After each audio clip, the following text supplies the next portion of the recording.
Greetings, everyone. Tonight, we're embarking on a journey to a place of profound cold, an experience far more chilling than anything you've ever known. Try to visualize this scene. It's the winter of 1941, and the avenues of Moscow lie hushed, enveloped by a silence that feels even heavier than the blanket of snow itself. Street lamps offer only a hesitant flicker, frost begins to intricately crawl up the window panes, and in the unsettling distance, the mournful cry of an air raid siren cuts through the stillness, sounding like an ominous warning echoing from another realm. Let's be frank, survival here is unlikely. So, before you settle in too deeply, please take a brief moment to like this video and subscribe to the channel, but only if you genuinely find value and enjoyment in the content I share. Afterwards, I'd love for you to share in the comments where you're tuning in from and what time it happens to be in your location. Now I invite you to lower your lights. Perhaps switch on a fan for that gentle, ambient hum. And with that, let us gently commence tonight's shared journey. I vividly recall that particular night when the first flakes of snow began their descent, and the entire city seemed to exhale a thick, white fog.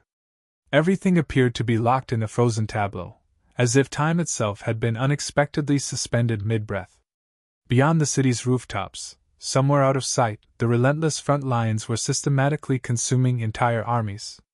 Yet, within the city's confines, we persisted in a collective pretense that a normal tomorrow would somehow still dawn. My call-up notice, its ink already blurring from the touch of melting snow, rested folded deep within my coat pocket. I wasn't yet a soldier, merely another man desperately attempting to comprehend a world that had seemingly abandoned all semblance of reason. Whispers circulated among the people, tales of retreats, of distant places like Smolensk and Ozerna, where men vanished into unforgiving forests, never to return. Each inhaled breath felt like a burning ember in my throat, and even the very air seemed to carry the acrid, metallic tang of ongoing war. At the recruitment station, the scarce warmth radiating from the stoves mingled distinctly with the damp scent of wet wool and stale tobacco. Men arrived with a fine layer of frost clinging to their eyebrows, only to depart with rifles now slung uncomfortably across their shoulders. Some bore expressions of defiant pride, while others appeared utterly lost. I found myself unable to determine which category I belonged to. The officer seated behind the desk spoke with hurried efficiency, his words clipped short by profound exhaustion.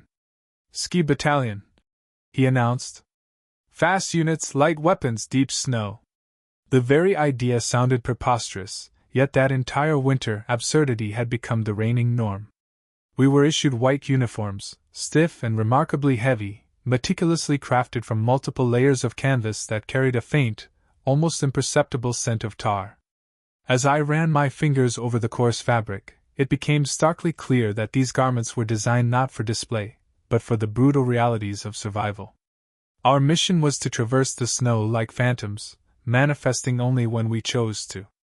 It felt less like enlisting in a conventional army and more akin to stepping directly into an ancient myth that had patiently awaited our arrival. Our training grounds were situated somewhere north of the city, amidst a silent forest where the slender birch trees stood like solemn, pale sentinels. The heavy snow deadened every sound, making even the act of breathing seem unnervingly loud. We were taught to glide effortlessly instead of walking, to fire our weapons from a low crouch, and to acutely listen for the subtle snap of branches beneath enemy boots.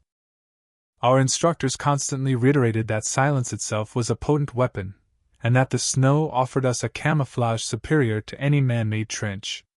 The very first time I strapped on skis, I tumbled so frequently that I quickly lost track of the count. My knees ached with a deep, persistent pain, and my fingers grew numb with cold. Yet, gradually, I began to grasp the intricate rhythm: push, slide, breathe, balance. Once that critical understanding finally clicked, the motion felt almost instinctual. There was an undeniable, almost hypnotic quality to moving in such a way, feeling weightless as we glided over a world that seemed intent on consuming us whole. At night, we sought shelter in huts half buried into the ground, meticulously constructed from snow blocks and sturdy logs. The feeble glow of our fires barely extended beyond our knees, and conversation was sparse. Everyone silently acknowledged the grim fate that awaited us. Rumors had it that we were destined to be dispatched west, towards the dense forests near Rzhev, where German supply convoys were reportedly crawling along the snow-laden roads like clumsy, blind insects. Few among us had ever laid eyes on the actual enemy, yet we already harbored a profound hatred for what we imagined them to be, loud, mechanically driven, and utterly alien to the profound silence we were painstakingly learning to inhabit. With the arrival of dawn, the air itself shimmered, filled with frost so incredibly fine it resembled glittering dust. We aligned ourselves in precise rows, our skis uniformly pointed towards the waiting forest. Our weapons, PPSH-41 submachine guns with drum magazines as heavy as the fragile hope we carried, gleamed dully in the weak, pale light. Instructors moved among us, meticulously checking our gear, adjusting straps, and tightening our ski bindings. No one offered words of good luck. That particular phrase had long since been stripped of all meaning, somewhere between the first snowfall and the first burial. As we began our advance, the forest seemed to silently close in behind us. The pale birch trunks blurred into swift, white streaks, and the subtle sound of our movement was effortlessly swallowed by the insistent wind. I felt diminutive, almost imperceptible, yet paradoxically, intensely alive. Every single one of my senses sharpened to an extreme degree, the soft creak of leather, the faint, sustained hiss of skis carving through fresh powder, the steady, rhythmic intake and exhalation of our collective breath. Somewhere far ahead, a winding road lay in wait, a narrow lifeline where trucks would soon ferry vital food, fuel, and inevitably, more men. I consciously tried to avert my thoughts from the grim business of killing, even though that was undeniably the fundamental reason for our existence. Instead, I chose to concentrate on the minutiae, the delicate way frost crystals formed on my eyelashes, the gentle cling of snowflakes to the coarse fabric of my glove. Survival, I quickly grasped, had little to do with raw bravery. It was, rather, an unwavering act of meticulous attention. To miss even one small detail meant the unforgiving cold would swiftly complete the work that bullets had only just begun.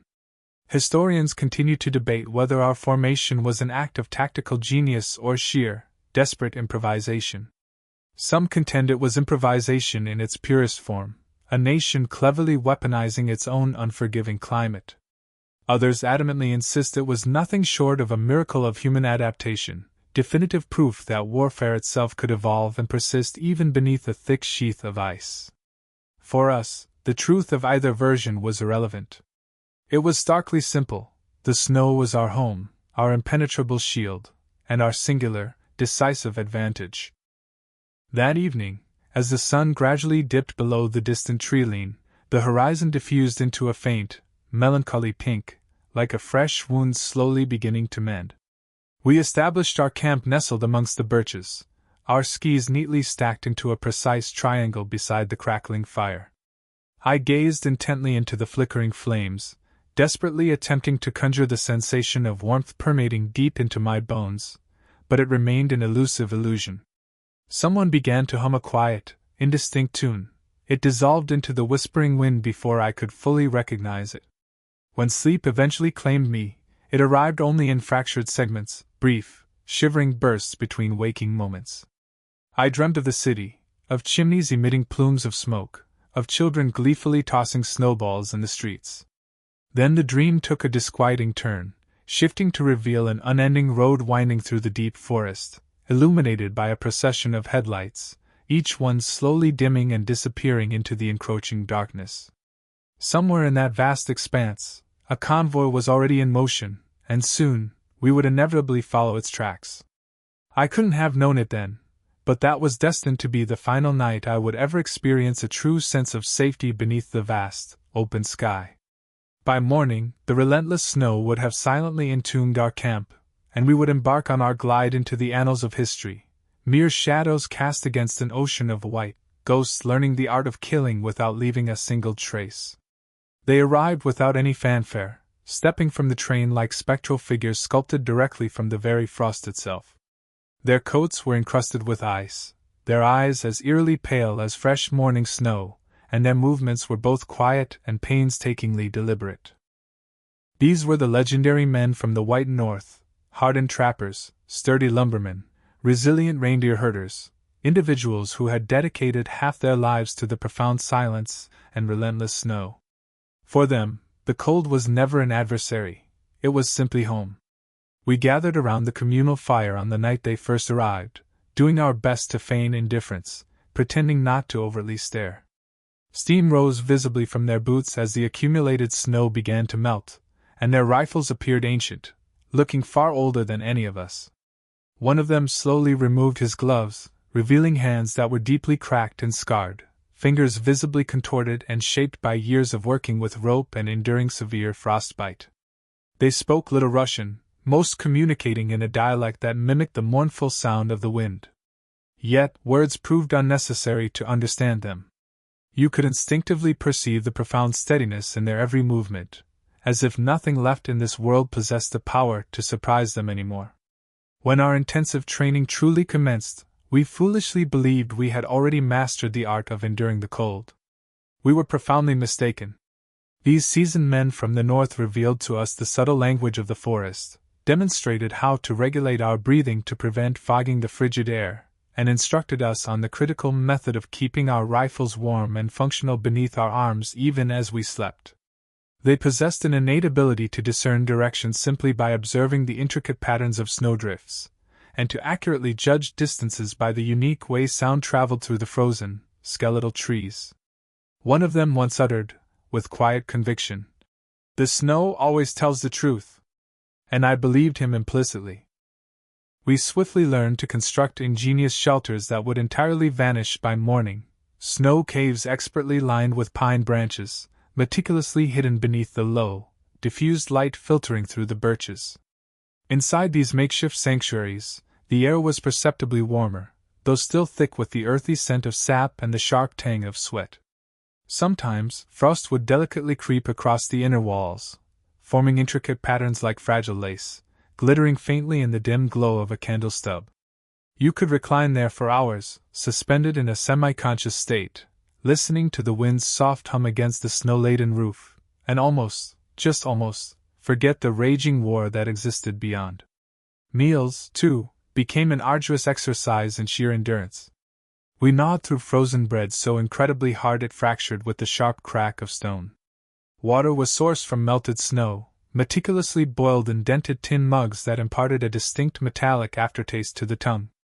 On one occasion, someone wryly joked that we were steadily transforming into part machine, half iron and half ice. No one laughed, but tellingly, no one voiced any disagreement either. Our commanders meticulously studied maps spread across rough wooden crates, tracing the serpentine supply routes that snaked through dense forests and winding valleys. German convoys were notoriously sluggish during this unforgiving time of year, their engines frequently sputtering and choking in the extreme frost, their guards weary and woefully underdressed. We were destined to become their ultimate dread, a swift, silent movement in a world that, by all accounts, should remain utterly still. Speed, silence, and surprise, that was the foundational promise of our unit. As dusk settled, the rigorous drills recommenced. We practiced gliding in seamless formation, our rifles slung securely across our backs, white cloaks fluttering behind us like ragged, torn clouds. Every single motion had to be absolutely soundless. If the snow crunched audibly beneath your feet, you had failed. If your breath came too heavy, revealing your presence, you had failed. After countless hours of relentless repetition, our bodies began to instinctively internalize the rhythm. We no longer consciously thought of walking, instead, we simply flowed. The demarcation between man and the stark winter landscape blurred entirely until there was no discernible difference at all. When we finally opened fire, the sound cracked with an astonishing sharpness through the biting cold. The PPSH-41 bucked violently in my hands, its drum magazine emitting a low, purposeful hum like a small, agitated engine. Empty casings struck the snow and instantly disappeared from sight. It felt strangely dissonant to unleash such a cacophony in a world so meticulously constructed of silence. Each furious burst of gunfire left behind an echoing resonance that lingered longer than it should, like a defiant voice stubbornly refusing to be extinguished. Night descended swiftly and brutally in those northern woods. The temperature plummeted to such extreme lows that even the distant stars appeared fragile and brittle in the vast expanse. We stood guard in pairs, each of us encased in blankets that had become stiff and unyielding like tree bark. The snow, brilliantly reflecting the moonlight, created such an intense glow that it actually pained the eyes. In that stark, frozen luminescence, I sometimes perceived movements that were not actual enemy soldiers, but merely the elusive shadows of trees swaying eerily in the persistent wind. The environment constantly played tricks on your perception, forcing you to question the very fabric of reality. Sleep never came easily. The body ached perpetually from the penetrating cold, yet the mind remained hyper-alert, as if terrified to relinquish its vigilance. I would close my eyes, only to see an unyielding expanse of white, not darkness, just an endless, all-consuming white until I no longer knew if I was dreaming or still standing rigidly in the snow. Somewhere far beyond our frozen sanctuary, the front lines moved, and bled, and screamed. But here, in this quiet, icy realm, time itself seemed to pause between the rhythmic beats of our hearts. Those stoic men from the far north never once spoke of fear. Perhaps they had learned long ago that fear was a wasteful drain on precious warmth. They moved with an innate grace, as if guided by something far older and deeper than any military command, instinct, perhaps, honed over generations.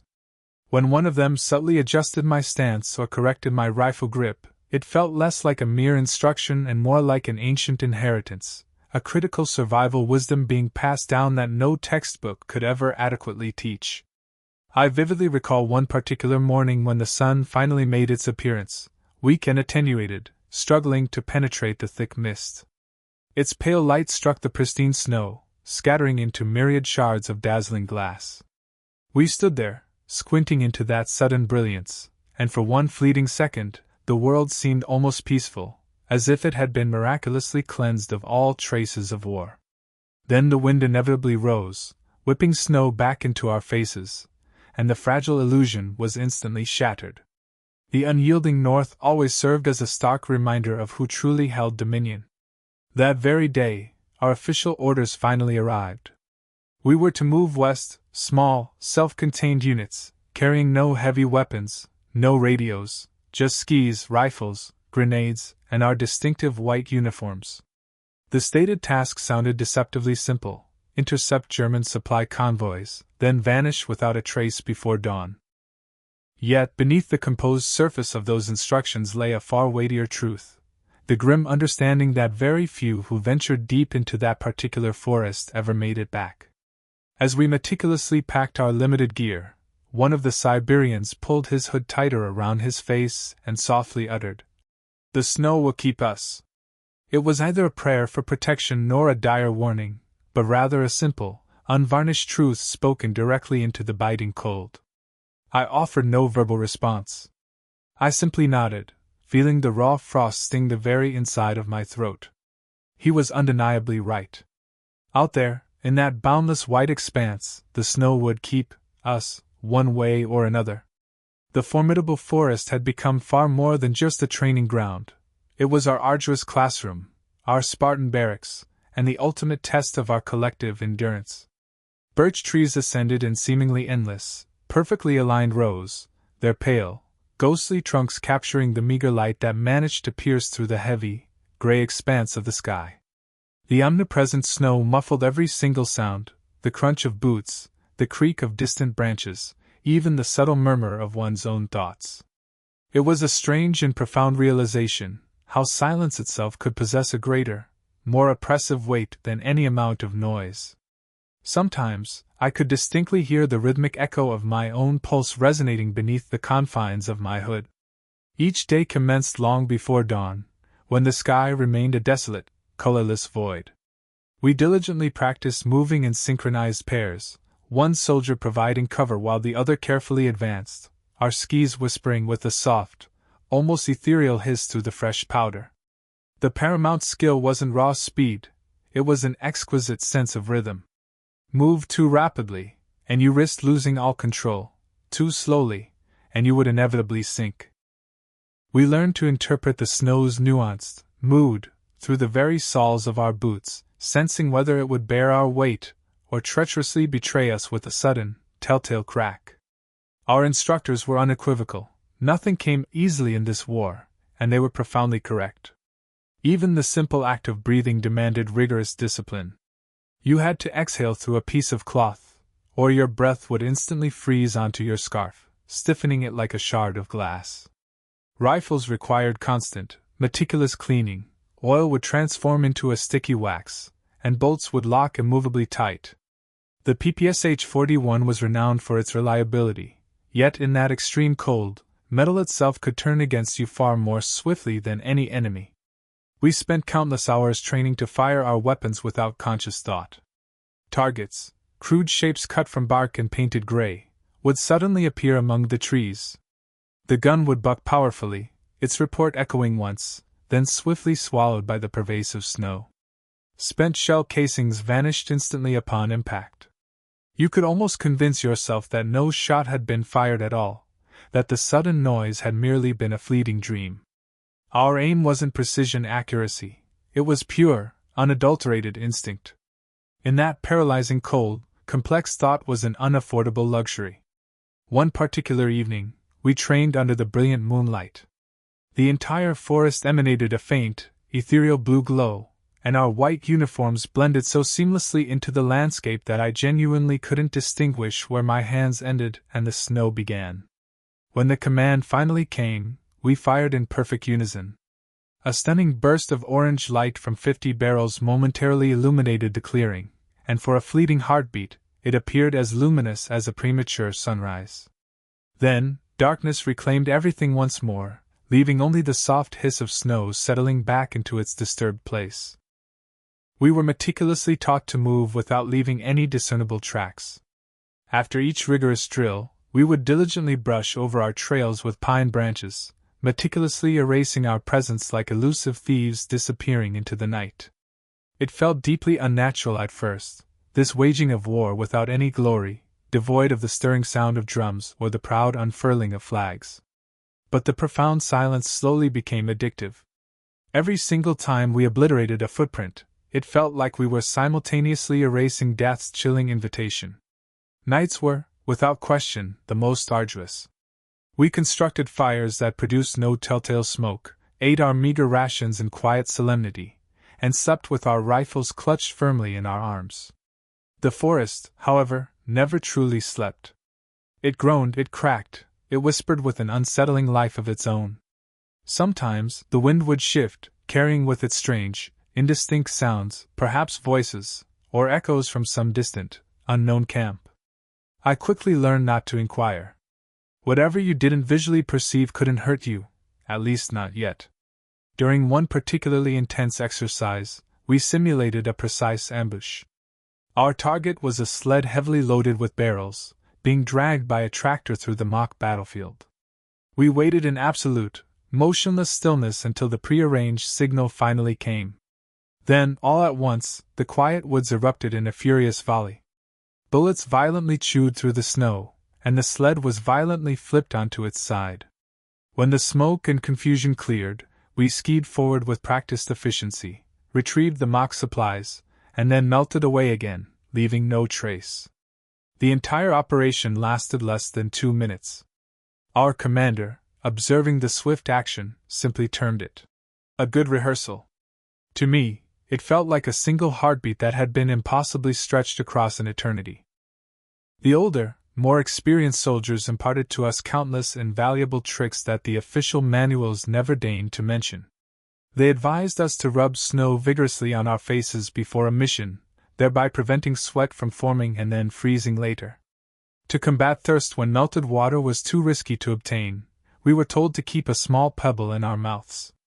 We learned to tie our boots exceptionally tight before sleep, because if they froze open during the night, we would never be able to force them back on in the morning. Survival, I came to understand, was not a grand display of courage. It was, instead, a meticulous series of quiet, disciplined habits, repeated relentlessly until they became an indelible part of your very being. Sometimes, during brief, precious lulls in our training, I would gaze upwards at the towering trees, their branches bowed deeply under the immense weight of the snow, their bark as pale as ancient bones. There was a stark, brutal beauty in that scene, cruel yet strangely pure. I remember thinking that this must be what the world looked like before humanity ever arrived, still, cold, and utterly perfect. Then, a sharp rifle crack would pierce the silence nearby, and that fleeting thought would instantly vanish. Beauty, I swiftly realized, had no place here. A few men inevitably succumbed to the immense pressure. One morning, a young recruit simply walked away, disappearing into the swirling fog. No one gave chase. The sergeant's terse explanation was that he would either somehow find his way back, or he would find the Germans. Either way, for him, the end had come. We understood, and we didn't press the question further. That was the unforgiving nature of the forest. It tested and determined who truly belonged. Our first true assignment arrived without warning. Orders reached us on a small, hastily torn piece of paper, delivered by a runner whose beard was encrusted and white with frost. We were to deploy to the western lines, but only in small groups. No heavy gear was allowed. The directive was clear: travel light, strike fast, and vanish before sunrise. This was the precise moment we had been relentlessly training for. Yet, when we heard the instructions, none of us spoke. We simply nodded, quietly checked our weapons, and returned to the mundane task of sharpening our skis. That night sleep proved elusive. The fire had dwindled to embers, and I lay wide awake, listening to the soft, steady breathing of the men around me. Somewhere beyond the shelter of our camp, the wind scraped over the snow, a low, constant whisper that seemed to repeat our names. My thoughts drifted to home, to warmth, to the comforting scent of soap that always clung to my mother's hands. Then my mind returned to the road ahead, a treacherous stretch that often concealed white-shrouded convoys, and I could almost hear the sharp, metallic ring of steel echoing in the bitter air. When dawn finally broke, the horizon glowed a faint, delicate pink. The forest, for a brief moment, appeared almost peaceful, as if innocently pretending to be harmless. But we knew better. We strapped on our skis, adjusted every binding with practiced precision, and set off through the birches in a single, silent file. Every movement felt utterly final, intensely deliberate, almost sacred. Somewhere beyond the deceptive calm of the trees, the true war lay in wait. Not the sterile drills, not the rigorous training, but the stark, cold geometry of ambushes and death itself. The forest had prepared us, even if we hadn't fully grasped the depth of that readiness yet. I cast one last look back at our makeshift camp, a few dark, fading shapes in the snow, and wondered how long it would be before the relentless wind erased every trace of our brief presence. The initial march toward the front seemed interminable. Snow drifted knee-high, and often deeper, stubbornly swallowing our skis with every laborious push. The sky hung low and oppressive, a vast, unbroken lid of gray pressing down upon our world. The wind came in long, steady waves, cutting through layers of wool, canvas, and ultimately, our very skin. It carried with it the raw, metallic scent of iron and oil, the acrid tang of gunpowder, and something far older, deeper, like cold stones soaked in ancient blood. We moved in utter silence, heads bowed, each exhaled breath forming tiny clouds that lingered for a second before crystallizing into nothingness. Words held no purpose out there. Even sound itself felt too fragile to survive the immense, crushing silence. I recall watching the man directly ahead of me, his white cloak rippling faintly, his skis carving shallow grooves that vanished almost as soon as they were made. It felt as though we were ghosts, rehearsing for a battle already doomed, already lost. Somewhere beyond the endless birch trees, the Germans were digging in. We had been told their engines stalled in the frigid air, their supply trucks froze solid, their soldiers huddled, wrapped in blankets plundered from desperate villagers. And yet, despite all this, they were still advancing. Even the all-consuming cold couldn't stop them, only slow their relentless push. That, precisely, was where we came in. We weren't meant to engage entire armies. We were meant to bleed them, slowly, methodically, one vital convoy at a time. By noon, the snow began to fall again. Big, lazy flakes descended in profound silence, coating our rifles and sifting into the very seams of our gloves. When I exhaled, Frost immediately gathered on my eyelashes until the world around me blurred into indistinct shapes. I blinked, and everything shimmered, trees, sky, even the figures of the men beside me. The forest transformed into a spectral mirage of fleeting movement and profound stillness, a world of pure white and hushed whispers. We paused briefly to rest. Someone wordlessly passed around a tin of black bread, so rock-hard it could have served as a weapon. We broke it with the butts of our rifles and shared it without a sound. There was no true appetite left, only ingrained habit. Hunger had long since receded into a dull background noise, much like the ceaseless wind. One man attempted to light a cigarette, but the flame died instantly in the biting air. He offered a slight smile, shook his head, and tucked it away. Here, even the smallest comforts were fleeting. As we pressed onward, I began to observe how the cold subtly transformed people. It didn't break them suddenly, violently. Instead, it hollowed them out slowly, insidiously, like frost creeping into the heartwood of a tree. Faces lost their color, eyes dulled, and movements became meticulously careful, painstakingly exact. There was no wasted energy, no sudden, extraneous gestures.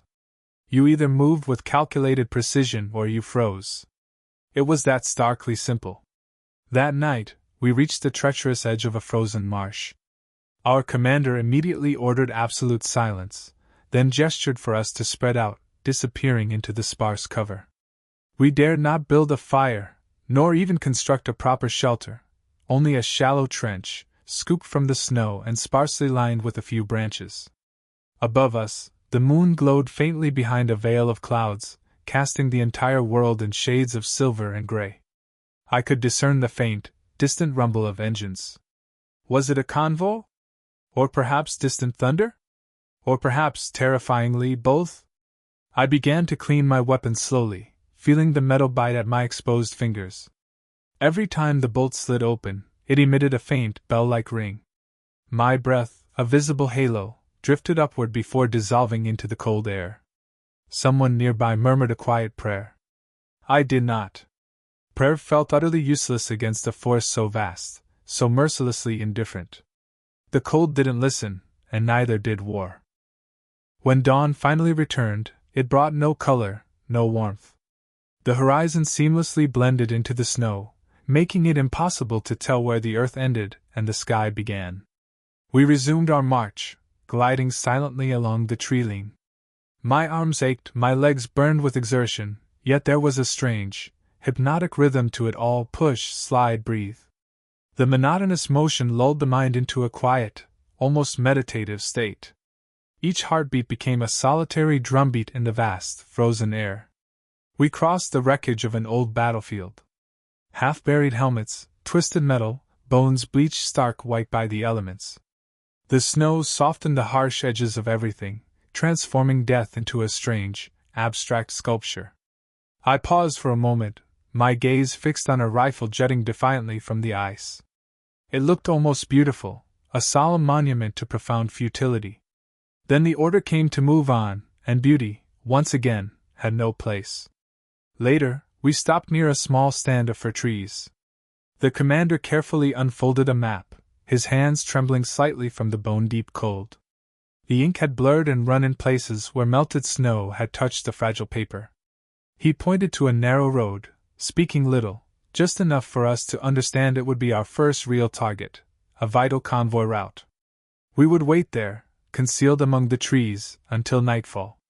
That evening, we meticulously prepared. Every man checked his weapon not once, but twice. Grenades hung from our belts, their fuses conspicuously short and frayed.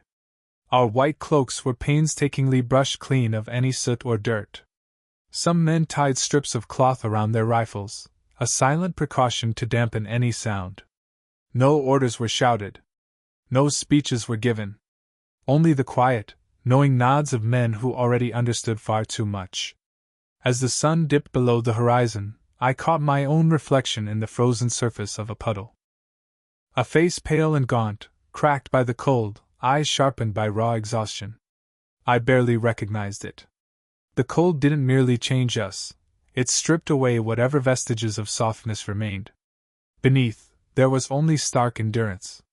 When darkness finally settled, the temperature plunged once more. We crouched low beneath the trees, rifles resting on our knees. Snowflakes drifted sideways in the wind, glittering faintly under a half-hidden moon.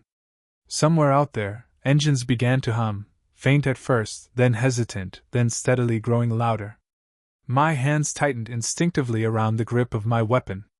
The air itself seemed to thicken with palpable anticipation. That sound, the slow, rhythmic growl of trucks, became the very heartbeat of the forest. Every man listened, unmoving, each nerve taut, waiting for the precise signal. For hours, it felt as though the sound lingered just beyond our reach, always circling closer.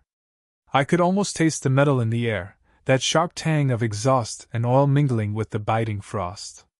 When the engines finally ceased, the ensuing silence hit us like a physical blow. I remember thinking how terribly fragile everything felt in that moment, the snow, the trees, even the air itself. One wrong breath, one careless movement, and it could all collapse. The commander raised his hand, 2 fingers gloved in white. I nodded once, my breath held captive, my heart pounding a frantic rhythm. Somewhere deep inside that profound silence, war was about to awaken. The forest itself seemed to hold its breath that night. Moonlight spilled over the snow, a soft but intensely cold luminescence, making everything shimmer like brittle glass. From our hidden positions beneath the birches, the road appeared almost peaceful, a narrow ribbon of ice stretching deceptively through the trees. But peace, we knew, was a lie. Beneath that calm, inviting surface, the world vibrated with the distant, growing hum of approaching engines. We had been waiting for what felt like hours, each man buried in the snow up to his chest, rifles resting on branches, faces half covered in a mask of frost. I could feel my own heartbeat reverberating through the wooden stock of my weapon. The wind was slow, steady, whispering just enough to mask the sound of our strained breathing. The air carried a strange, unsettling mix of pine sap and gasoline, a haunting blend of life and death. Then it came, the unmistakable, faint, rhythmic drone of truck engines still far off, but undeniably growing louder. A low vibration rolled through the snow, penetrating deep into my bones.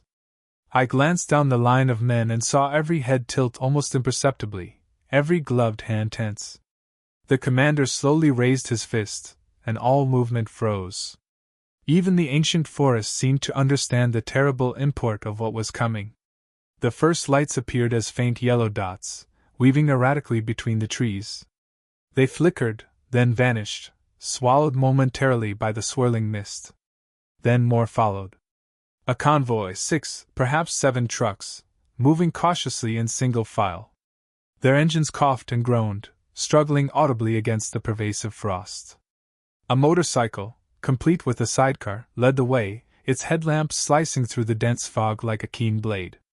We waited, motionless, until the lead vehicle was almost perfectly level with our positions. Time stretched thin, each second slow and agonizingly deliberate. My finger rested on the trigger, stiff from the cold but unyieldingly steady. The driver's silhouette passed so close I could distinctly see the steam rising from his breath. I counted quietly under my breath, 1, 2. Then the signal flared. A single, sharp shot cracked through the silent forest, immediately followed by the deafening roar of submachine guns. The white stillness of the night shattered into 1,000 pieces. Muzzles flashed from every direction, bursts of orange light tearing violently through the oppressive darkness. I squeezed the trigger and felt the familiar kick of the PPSH against my shoulder, its drum humming in a frantic rhythm that matched my pulse. Sparks flew from tortured metal. Tires burst with explosive force. Windows shattered. Men shouted in German, their voices jagged and raw with pure panic. Grenades followed, rolling beneath the trucks, small dark shapes vanishing into the deep snow. A heartbeat later, the forest erupted in light. Flames rose, orange and red, flickering wildly against the pale birch trunks. One truck lurched violently sideways, spilling its precious crates across the icy road. Another immediately caught fire from its own leaking fuel, transforming the snow around it into black, steaming slush. I remember the smell first, the acrid stench of burning rubber, hot oil, dense with smoke, and finally, undeniably, blood. It clung to everything, thick and heavy, suffocating.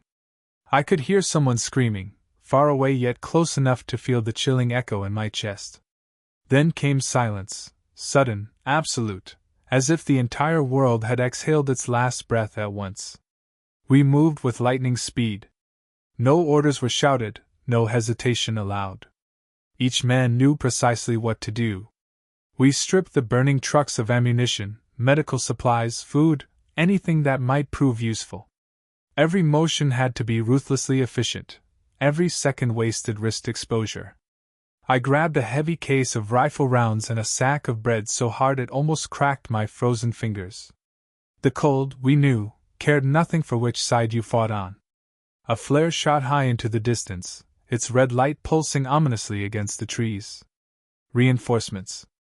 We had mere minutes, perhaps even less. The commander gave a sharp, piercing whistle. And just like that, we melted back into the shadows of the forest. Our skis cut quiet, swift lines through the fresh powder. The glow of the fire behind us faded with every glide, shrinking until it became no more than a faint orange whisper on the distant horizon. When we finally stopped, we were deep within the woods once more. The trucks were now only plumes of smoke, their wrecks hidden by the dense trees and the vast distance. No one spoke. We passed around a flask, each man taking a small, potent sip of something that burned like liquid fire.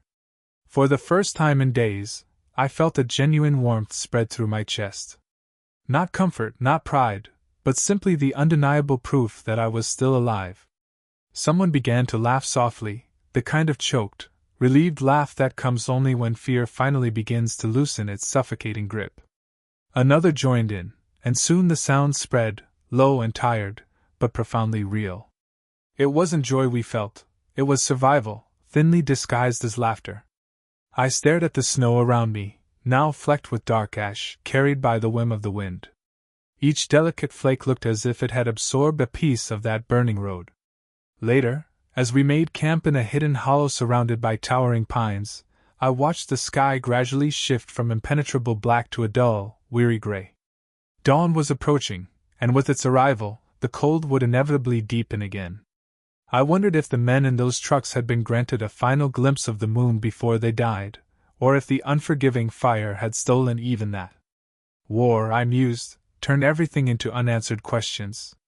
We meticulously buried our spent casings, smoothed over our tracks in the snow, and carefully covered the stolen supplies with branches.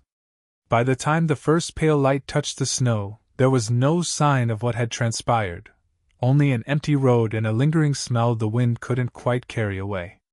As I finally closed my eyes, exhaustion pressing down with immense weight, I found myself thinking about how the snow seemed to remember everything.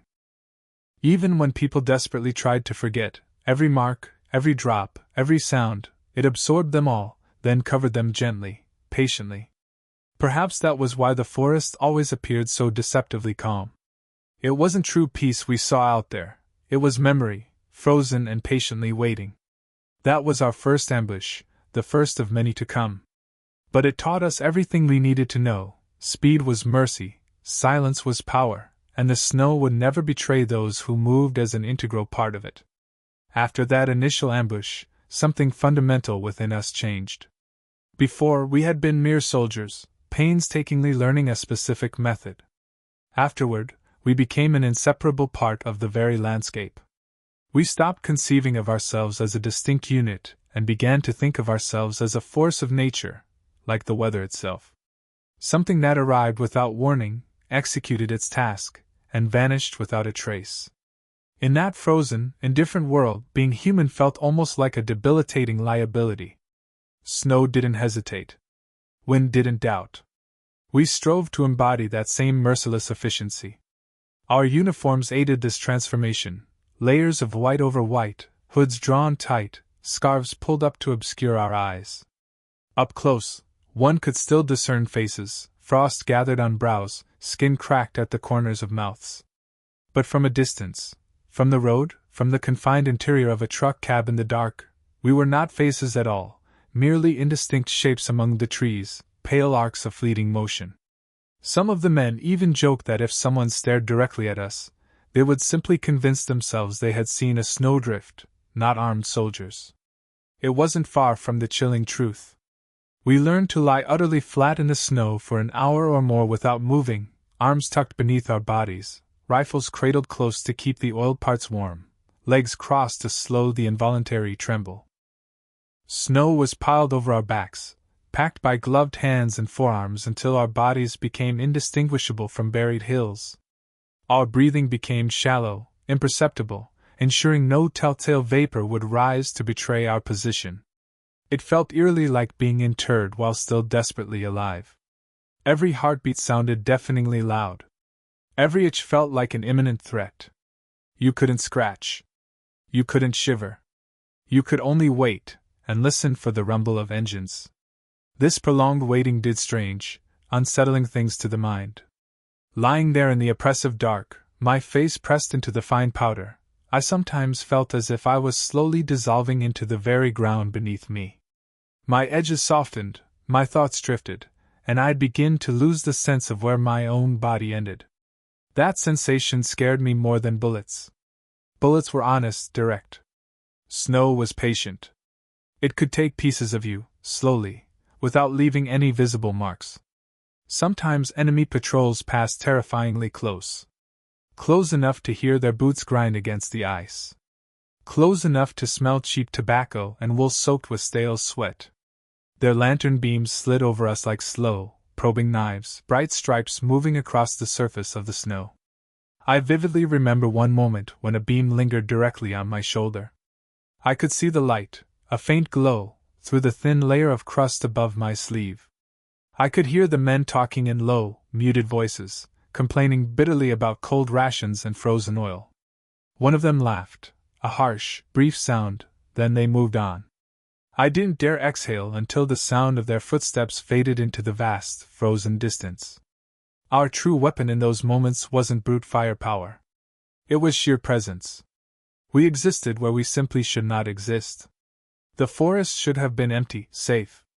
The roads should have been secure. The route between depot and rail junction should have been routine, predictable. Instead, every shadow became a potential threat, every tree line a harrowing question. That was the real victory. It wasn't merely the supplies we were cutting off. It was certainty itself. Words spread quickly along their lines.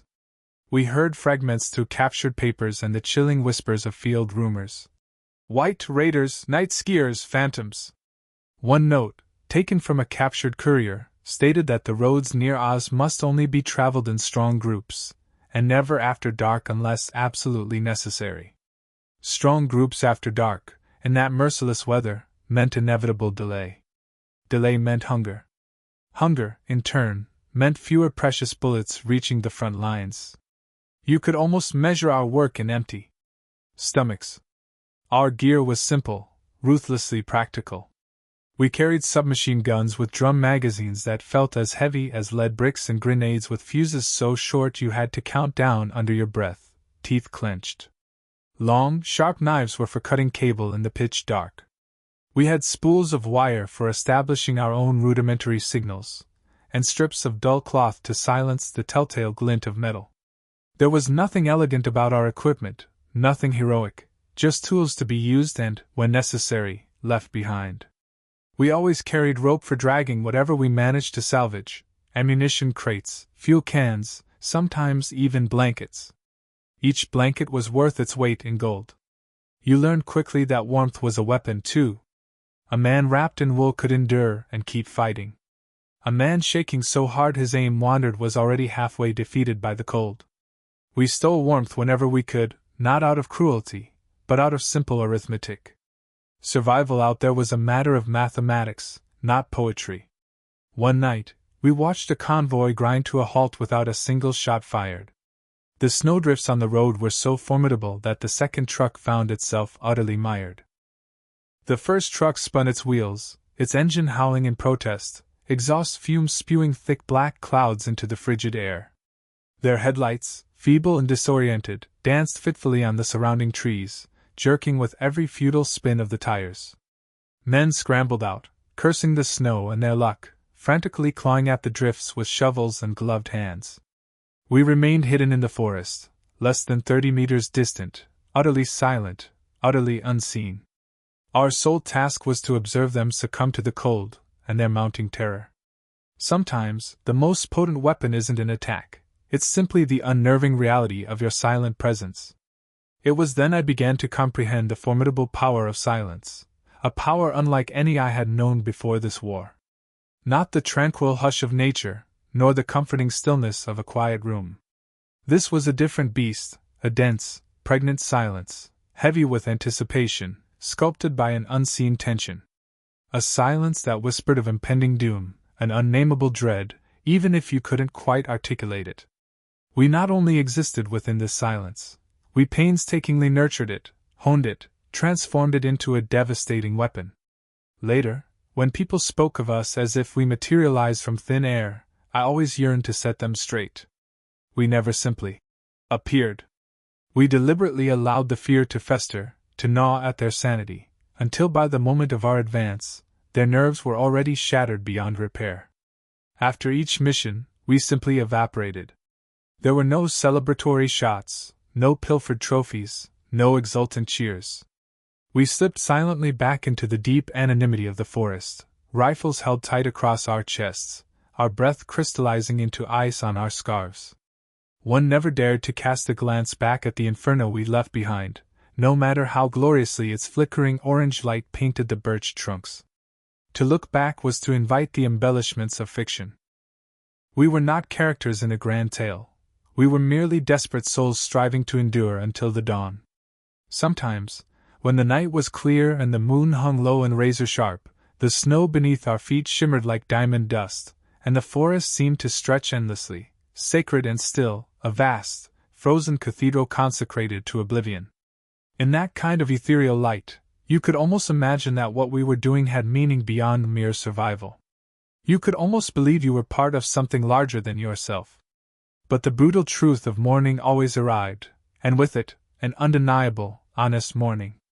You saw the ghastly pale of frostbitten fingers, the raw, cracked lips that wept blood with even a faint attempt at a smile, the uncontrollable tremor in men's hands struggling to unbutton a coat. The relentless cold gnawed at us, carving away flesh and spirit down to the very bone, an unceasing, brutal sculptor. Time itself ceased to be measured in hours, but in the relentless, deepening ache that permeated our very joints. Many claimed winter was our ally. I always scoffed. Winter allied with no one. It devoured the unwary and the unfortunate from both sides with indiscriminate hunger. All we managed was to learn its brutal rules, to navigate its treacherous expanse without being consumed. We were not favored, we were merely tolerated. And there was a profound difference. And yet, even with hands rendered senseless by the cold and lungs burning from exertion, there was a curious, almost defiant pride in it. Pride in knowing we could traverse 3 kilometers of pristine snow, strike with deadly precision, and vanish completely before the echo of the initial shot had even faded. Pride in knowing our silent presence out there could compel an entire company to falter, to delay, to bicker amongst themselves, perhaps even to retreat in disarray. Pride in understanding that fear, we knew, propagated with far greater speed and efficacy than any fuel truck could deliver. This was our haunting, not with visible casualties, but with insidious doubt. The immediate aftermath of a firefight always plunged us into an unsettling, almost surreal state. Ears buzzed with a deafening cacophony, like distant church bells gone mad. Lungs screamed from the brutal assault of smoke and frigid air, while the mind obstinately refused to accept that the engagement was truly finished. For a time, the world itself seemed to decelerate into a dreamlike crawl, snowflakes spiraling lazily through the lingering haze, the distant, anemic flicker of flames, the acrid, metallic tang of gunpowder clinging stubbornly to the back of one's throat. Then, an absolute silence descended. Not the balm of peace, but the oppressive stillness of objects suddenly robbed of motion, frozen in their final positions. That night, after the ambush on the white road, the silence dropped with such abruptness it felt unnatural, a sudden void. I could still see the afterimage of the final fiery burst seared onto my retinas, a vivid orange against a landscape utterly stripped of its hues. We remained low among the trees, holding our breath, ensuring the finality of our work. The commander's hand rose, a slow, almost spectral signal, granting us permission to finally exhale. I hadn't even realized I'd been holding my breath for what felt like an eternity, almost a full minute. We began to move, careful not to disturb the snow too much. The frigid air was now filled with the subtle hiss of dislodged snow powder sifting down from the burdened branches. Bodies lay strewn across the road, already half shrouded by the falling snow. From them rose faint, ghostly plumes of steam, like departing souls. This mingled with the thick smoke billowing from the ruined trucks, transforming the forest into an indistinct, gray tableau of fog and dying flames. Somewhere nearby, a radio struggled to life, emitting a weak, dying crackle. German words, fractured by static, sputtered out, then that sound too, gave up and died. Above all, I recalled the smell. The acrid stench of burned rubber, the sharp tang of spilled gasoline, and the sickly sweet, metallic aroma of blood mingling with the clean scent of pine. It permeated everything, clinging to our clothes, our hair, our gloves. You could scour your hands in snow until they were numb and raw, and the scent would still stubbornly linger. It was never a smell one grew accustomed to. Rather, you simply learned to consciously ignore it. One of the Siberians knelt by a fallen soldier, his movements deliberate, and gently closed the man's eyes. There was no ceremony, no uttered words, just a brief, almost whispered act of mercy in a place utterly devoid of it. Another stripped a blanket from a shattered truck, tearing it into smaller, more manageable pieces. We had a greater need for it than the dead. In the brutal calculus of war, even an act of kindness was fundamentally practical. Our work was swift, each movement imbued with grim purpose: gather ammunition, forage for food, collect essential tools. Someone unearthed a crate of boots, robust, fur-lined, and dry, a find more valuable than any cache of gold. I salvaged a small tin of coffee from a frozen satchel, its label singed but still readable. Later, we would boil snow in a canteen lid and stir in its contents, savoring a taste of warmth wrested directly from the enemy. The commander moved among us, a silent shadow, his voice a low, steady murmur. He consulted his watch once, then issued the almost imperceptible signal to withdraw. There was no need for shouting, no frantic scramble. We retreated the way we had arrived, our skis whispering over the crusted snow, leaving barely a trace. Behind us, the wrecked convoy continued its low, hungry burn, casting long, crimson reflections across the icy expanse. The eerie light transformed the stark birch trunks into glowing bone. As we vanished deeper into the forest, the roar of the fire gradually receded, replaced by the hypnotic rhythm of our own movements: push, glide, breathe. My muscles ached with a deep, pervasive weariness, yet I felt no true exhaustion. Not yet. Adrenaline, a master deceiver, possesses a peculiar talent for convincing you of your invincibility, right up until the precise instant of your utter collapse. When we stopped to rest, we sought refuge beneath the protective curve of a snow-laden slope, shielded from the biting wind. No fire this time, the risk was simply too great. We pressed close, forming a tight knot against the snow wall, each of us a conduit for shared body heat. A flask made its way through our silent group. I took a measured sip, feeling a fleeting, fiery spark ignite and travel down my chest. It was far from enough to dispel the pervasive cold, but it served as a potent, albeit brief, reminder that warmth, in some distant form, still lingered in the world. For a long while, no one uttered a word. When speech finally returned, it steered clear of the ambush, gravitating instead towards trivialities: the taste of forgotten foods, the distant hum of city streets, the comforting aroma of bread fresh from a bakery oven. It was then you could truly gauge the depth of a man's longing, revealed in the fragments of memory he chose to share once the gunfire had ceased. Some whispered of wives, others of the simple comforts of home. For myself, no specific image emerged, only the imagined sound of quiet rooms and the unfamiliar sensation of hands unburdened by weapons. In the distance, red flares bloomed spectacularly above the distant tree line, swiftly followed by searchlights, their frantic beams sweeping the darkness like panicked, searching eyes. We were too far now, invisible again. But still we watched. The probing light searched ceaselessly but failed to pierce our anonymity. That, more than the successful ambush itself, felt like a true victory. A fresh snowfall began, fine and soft, almost benevolent, gently cloaking our tracks, the charred remnants of the trucks, and the bodies slowly cooling beneath the trees. Within the hour, no discernible trace of the violence would remain, save for the ghost of smoke still clinging to the frigid air. The snow, in its infinite blankness, erased everything. It was both a silent witness and an unwitting accomplice. I lay back and looked at the sky. Clouds drifted slowly, dim shapes against the moonlight.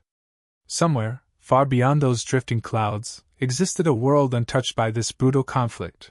Warm houses, children sleeping soundly, windows radiating a soft amber glow. I struggled to conjure the image, but it refused to coalesce. Out here, the very concept of warmth felt like a distant, impossible rumor. Sleep eluded me that night. Each time my eyes fluttered shut, the tableau of the road reappeared, the blinding flashes, the frantic movements, the consuming fire. I could still hear the faint, lingering echo of engines dying one by one. They didn't simply cease. They coughed, they sputtered, they slowly faded into an ultimate silence. It sounded disturbingly like breathing, the final, ragged gasps of dying machines. At some indeterminate point, fresh snow began to accumulate gently over my boots. I brushed it off with a lazy, indifferent gesture, too utterly spent to care. Around me, the others slept, hunched in their sitting positions, heads bowed, rifles cradled across their knees. The quiet was so profound, so absolute, that I could almost discern the faint, whispering crackle of frost crystallizing on their clothing. War, I realized, was not primarily defined by its clamor. More often, it was this, the quiet aftermath, the stubborn, steady beat of hearts defiantly refusing to yield, and the relentless, hushing sound of snow gently, irrevocably covering all that had transpired. I realized then that what truly terrified me was not the violence itself. It was the silence that inevitably descended afterward, for silence always brought with it the unwelcome luxury of thought, and in this place, such introspection could prove deadly. With the arrival of morning, the forest presented an illusion of pristine, untouched wilderness. The smoke from the convoy had dissipated completely during the night, leaving only faint, ghost-like streaks of gray against the sky, the muted color of ash. We resumed our silent trek before sunrise, our skis gliding with an eerie soundlessness over the frozen ground. There were no songs, no idle chatter, no triumphant cries, only the pervasive whisper of the wind through the trees, carrying our profound exhaustion along with it. I remember the deep, persistent ache in my shoulders, the raw sting of frost in my throat, the familiar, dead weight of the rifle pressing against my spine. Each step now felt disproportionately heavy, the deceptive surge of adrenaline having entirely receded. There comes a precise moment after every engagement when the body, stripped bare, remembers its fundamental composition, bone, muscle, and insatiable hunger, and in primal, ever-present fear. It is as though the cold patiently bides its time, waiting for the last shot to fall silent, only to then insidiously creep back into every fiber of your being. We followed a narrow trail deeper into the forest, winding our way through towering birches that seemed to scrape against the very clouds. A pale, hesitant sunlight began to filter through the skeletal branches, casting a soft, ethereal glow and glinting off the pervasive frost that clung like diamonds to every surface. The snow remained immaculate, save for the deliberate tracks we left, a pristine ribbon of silence trailing in our wake. I glanced back once, almost expecting to see a phantom follower. There was no one, of course, only our elongated shadows, stretched thin and spectral, dancing in the nascent morning light. The commander led us to a clearing where the snow lay in soft, deep drifts. It was time to rest. We scooped out shallow hollows with our skis, lined them sparsely with pine branches, and burrowed inside like cautious foxes. The body, in its primitive wisdom, instinctively knew its imperatives: conserve heat, regulate breath, remain utterly still. The communal warmth of the huddle was the solitary tether that bound us to our humanity. Someone extended a piece of bread, brittle and frozen hard, its surface shimmering with a delicate layer of frost. I snapped it in two and allowed it to slowly soften on my tongue. It tasted of absolutely nothing. Hunger, I had learned, possessed a peculiar talent for dulling all flavor, reducing sustenance to mere memory. I chewed with painstaking slowness, my eyes half-lidded, the rhythmic grind of my jaw aligning with the faint creak of trees swaying gently in the wind. We spoke not a word of what had transpired. There was simply no purpose. The less said, the more readily one could hope to forget. And forgetting, in its own way, was a profound mercy. The silent forest already held our secrets. It remembered the staccato gunfire, the ravenous flames, the piercing screams. It had no need for us to recount them. After some time, I retrieved a small, unassuming notebook from within the folds of my coat, a lingering habit from the life I'd led before the war. The paper had grown stiff and brittle with the cold, the pencil dull, and its wood cracked. I rarely wrote much, merely brief, disjointed fragments: engines at midnight, smoke on the road, silence afterward. Words, in this unforgiving place, felt impossibly fragile, as though they might crystallize and shatter at the slightest breath. Yet I wrote them. A stubborn part of me compelled to document, to prove I had indeed witnessed it all, that this brutal reality wasn't merely a waking nightmare woven from snow and deafening noise. When I finally looked up, one of the Siberians was gazing intently at the distant tree line, his face an inscrutable mask. He subtly raised a gloved hand, pointing a single finger. In the far distance, a faint, almost delicate column of smoke ascended against the stark white backdrop, marking the spot where the convoy had met its end. From this distance, it looked strangely small, almost tranquil. We watched it together for a long moment, bound by our shared silence. Then the wind shifted capriciously, and the ephemeral pillar of smoke vanished, as if it had never been.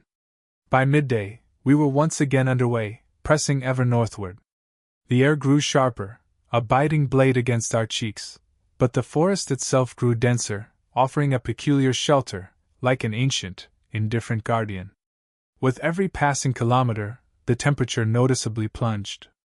Before long, our exhaled breath lingered before us in long, ethereal silver trails. Every so often, the guttural call of a crow pierced the silence from somewhere overhead, the solitary sound bold enough to disturb the profound stillness. We came upon a frozen stream and followed its winding path for miles, utilizing its unwavering course as our guide. The ice, smooth and translucent blue, was latticed with delicate white veins. Beneath its unyielding surface, water still flowed, a faint, persistent murmur barely audible beneath countless layers of silence. I recall a fleeting thought: how peculiar it was that even under such an immense weight of ice, life, in the form of water, could still stubbornly persist in its flow. Perhaps we, too, were much the same, still moving, still enduring, beneath all that sought to bury us. As the sun began its weary descent once more, we halted near a protective cluster of pines. The commander gestured, a silent command to make camp. This time, we risked a fire, a small, carefully concealed blaze, its faint glow barely reaching above our knees. The welcomed heat licked tentatively at my face, coaxing the frost to melt into small, cleansing beads that traced paths down my skin. For the first time in what felt like an eternity of days, I experienced something akin to genuine comfort. The man beside me produced a harmonica from his pocket, a battered, dented instrument that appeared to have weathered at least 10 unforgiving winters. He began to play a slow, halting tune, each fragile note trembling perceptibly in the frigid air. It was neither a song of triumph nor of sorrow. It was simply sound, a stark reminder that the oppressive silence had not yet claimed absolute dominion. We listened, heads bowed in shared reverie, eyes closed, the ephemeral melody weaving its way through the tendrils of smoke like a fragile, silver thread, subtly reconnecting us to a fragment of humanity we had long since forgotten. Later, I reclined against the cold embrace of the snow, my gaze fixed on the expanse of the sky. The stars, faint and elusive, were partially veiled behind wisps of thin clouds. I attempted to count them, but they simply merged into an indistinct blur. My thoughts drifted back to the desolate road, to the flickering firelight, to the spectral faces that had dissolved into the oppressive dark. In a different world, I might have been consumed by guilt. Here, I registered only a profound, numbing distance. Before sleep finally claimed me, I surveyed the camp. Men huddled tightly, cloaks drawn close, boots half buried in the fresh snow. Their breath ascended in slow, ephemeral plumes, dissolving into the vast indifference of the night. I wondered what visions haunted their sleep. Perhaps warmth, or the distant memory of home? Or perhaps, out here, where existence was stripped so bare, dreams themselves were as fragile and fleeting as smoke. The ancient forest groaned softly, its voice deep and resonant. Snowflakes drifted lazily down, alighting on my gloves, my coat, my exposed face. They melted with slow deliberation, leaving tiny, transient dark spots that vanished almost instantly. It felt as though the forest itself was gently drawing a blanket over us, subtly blurring our harsh edges until we were once again indistinguishable, absorbed into its vast, frozen embrace. When I finally closed my eyes, the final sensation before unconsciousness was the faint, pervasive hum of the wind sifting through the pines, the very sound that had shadowed our journey since its inception. It whispered not with words, but with an inherent resonance that offered both a subtle warning and a strange comfort. "Return," it seemed to murmur. "Return to the origins from which you sprang." But between missions, we already did, in a way. Time itself lost its accustomed shape. Days no longer truly began or ended, they merely stretched into an unending, unbroken thread of biting cold and vigilant waiting. The larger war beyond the confines of our forest surged and receded in vast, destructive waves of advance and retreat. But for us, ensconced in our hidden world, every significant event unfolded in the deepest silence. We existed in the precarious intervals between ambushes, suspended within that fragile, thin layer of absolute stillness, where no living thing dared to betray its presence with undue haste. Our camp consisted of a sparse scattering of dugouts carved into deep snow banks and a few rudimentary, half-collapsed huts fashioned from pine logs. Smoke from our carefully concealed fires slipped through narrow cracks, dissipating swiftly into the desolate gray air before its telltale presence could ever betray our position. Inside our meager shelter, the walls would sweat with condensation from the heat, only to freeze solid again the instant our fire died down. It was a brutal, relentless cycle, melt, then freeze, melt, then freeze. It felt as if the very forest itself was breathing in sync with our struggle for survival. We lived in unnervingly close quarters, sometimes too close for comfort. There were times you'd learn the distinct rhythm of every man's breathing, the precise cadence of his boots as he returned from guard duty, or the particular way he'd cradle his rifle when his mind drifted into distant thought. Conversation was sparse, almost non-existent. There was no real need for it, words were a precious waste of warmth. We communicated instead through subtle nods, fleeting glances, and hushed movements, an intricate, unspoken code forged in the crucible of constant exhaustion. Our rations were monotonously consistent: frozen bread, canned fish, and whatever meager scraps we managed to steal or scavenge. We ate slowly, deliberately, letting the ice gradually thaw on our tongues, attempting to savor the fleeting illusion of taste it offered. Occasionally, someone would melt snow over the small stove, stir in a precious pinch of coffee grounds, and pass the single tin cup around. The resulting bitterness seared our throats, yet it served as a stark reminder of what it felt like to truly be alive, imperfect, fleeting, and sharply present. Sleep was a fractured thing, coming only in short, uneasy bursts. You never dared to fully trust it. Dreams, in particular, could be dangerous.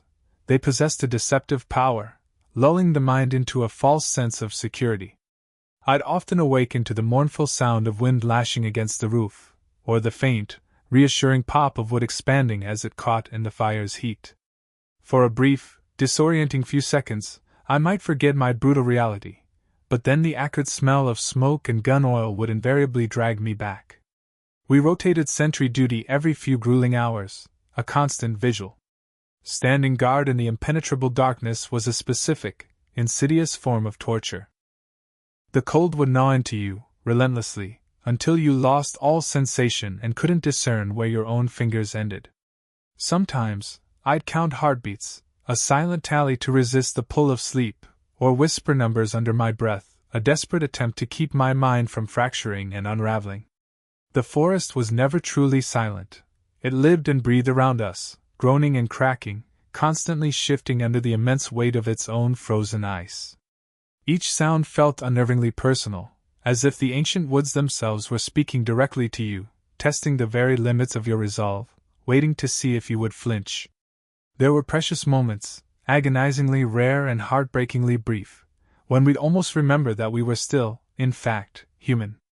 I recall one instance when someone discovered an old chessboard amidst the ruins of a burned-out farmhouse. The original pieces were long gone, so we meticulously carved replacements from shards of pine, slender twigs, and scavenged buttons.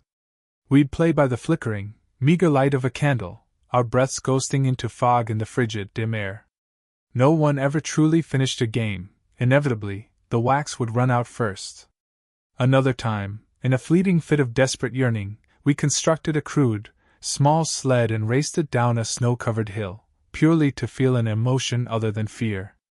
For one blissful minute, we were just boys again. But then, a rifle slipped from someone's shoulder, clattering softly against the snow, and the fragile spell shattered, bringing us back to the grim reality. The forest, however, offered no solace, no sympathy whatsoever. It remained utterly indifferent to who we were or the cause for which we fought. The relentless snow buried everything impartially, boots, bullets, bodies. When the wind picked up its mournful song, it would whistle through the skeletal trees in a low, hollow tone that sent shivers down your spine.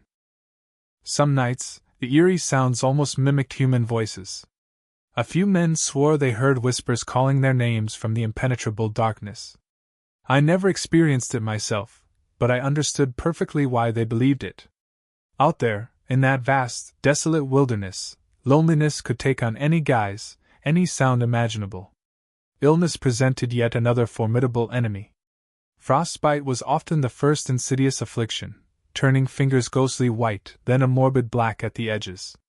We meticulously wrapped them in rags soaked with precious, melted candle wax, clinging to the desperate hope of keeping the flesh alive.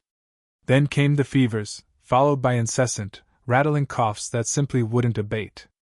Our medic did what little he could, but his resources were pitifully scarce.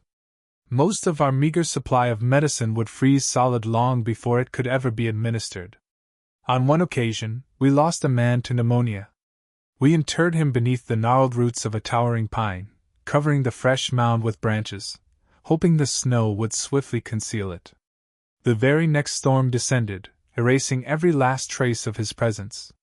We didn't mourn in the dramatic, ceremonial way civilians might imagine soldiers do. There were no tears shed, no eulogies delivered, just a profound, heavy silence, far thicker and more suffocating than the frigid air itself. Someone would simply mutter the deceased man's name once, quietly, and that brief acknowledgement was always enough. To speak it too often made it impossibly harder to forget, and forgetting, we knew, was absolutely essential for survival.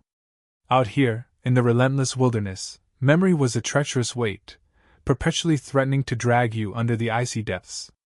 Letters from home became an increasingly rare occurrence, seldom reaching our remote positions. The postal units, it seemed, had long since ceased bothering to track down the elusive ski battalions. We simply moved too frequently, too unpredictably. I recall one instance when a crumpled, anonymous envelope arrived, simply addressed to my son, scrolled across the front. No one, understandably, claimed it. We passed it around amongst ourselves, each man reading a line or two of the faded script before carefully folding it back up. It painted a vivid, heartbreaking picture of warm kitchens, fresh bread, and echoing laughter, a world that now felt utterly imaginary, a distant, beautiful myth. The paper itself carried a faint, lingering scent of soap. I kept it hidden in my pocket for weeks, until the constant friction and dampness caused it to disintegrate entirely. In the brief interludes when we weren't actively fighting or desperately freezing, our time was consumed by the endless task of repairing our worn equipment. Skis would crack under relentless pressure, bindings would snap suddenly, and our rifles rusted inexorably from the pervasive damp air. Every spare moment, every precious minute, was dedicated to mending, not out of any genuine belief that the repairs would truly last, but because the very act itself felt like a profound defiance, a desperate, unspoken declaration that we were still here, still enduring. There were times, though, in the deepest reaches of my despair, when I contemplated simply walking away. Not desertion in the official sense, but merely leaving, vanishing utterly into the depths of the vast forest, surrendering to its embrace. The very idea carried a strange, unsettling calm. But then my gaze would fall upon the faces around me, hollow-eyed, yes, but undeniably determined, and that fleeting thought would inevitably recede. We were, after all, already ghosts in this desolate landscape. Leaving, I knew, would only serve to make it official. When new orders finally arrived, they did so without a trace of ceremony, merely a fresh directive. Another convoy to intercept, another night to vanish into, another silence poised, waiting to be shattered.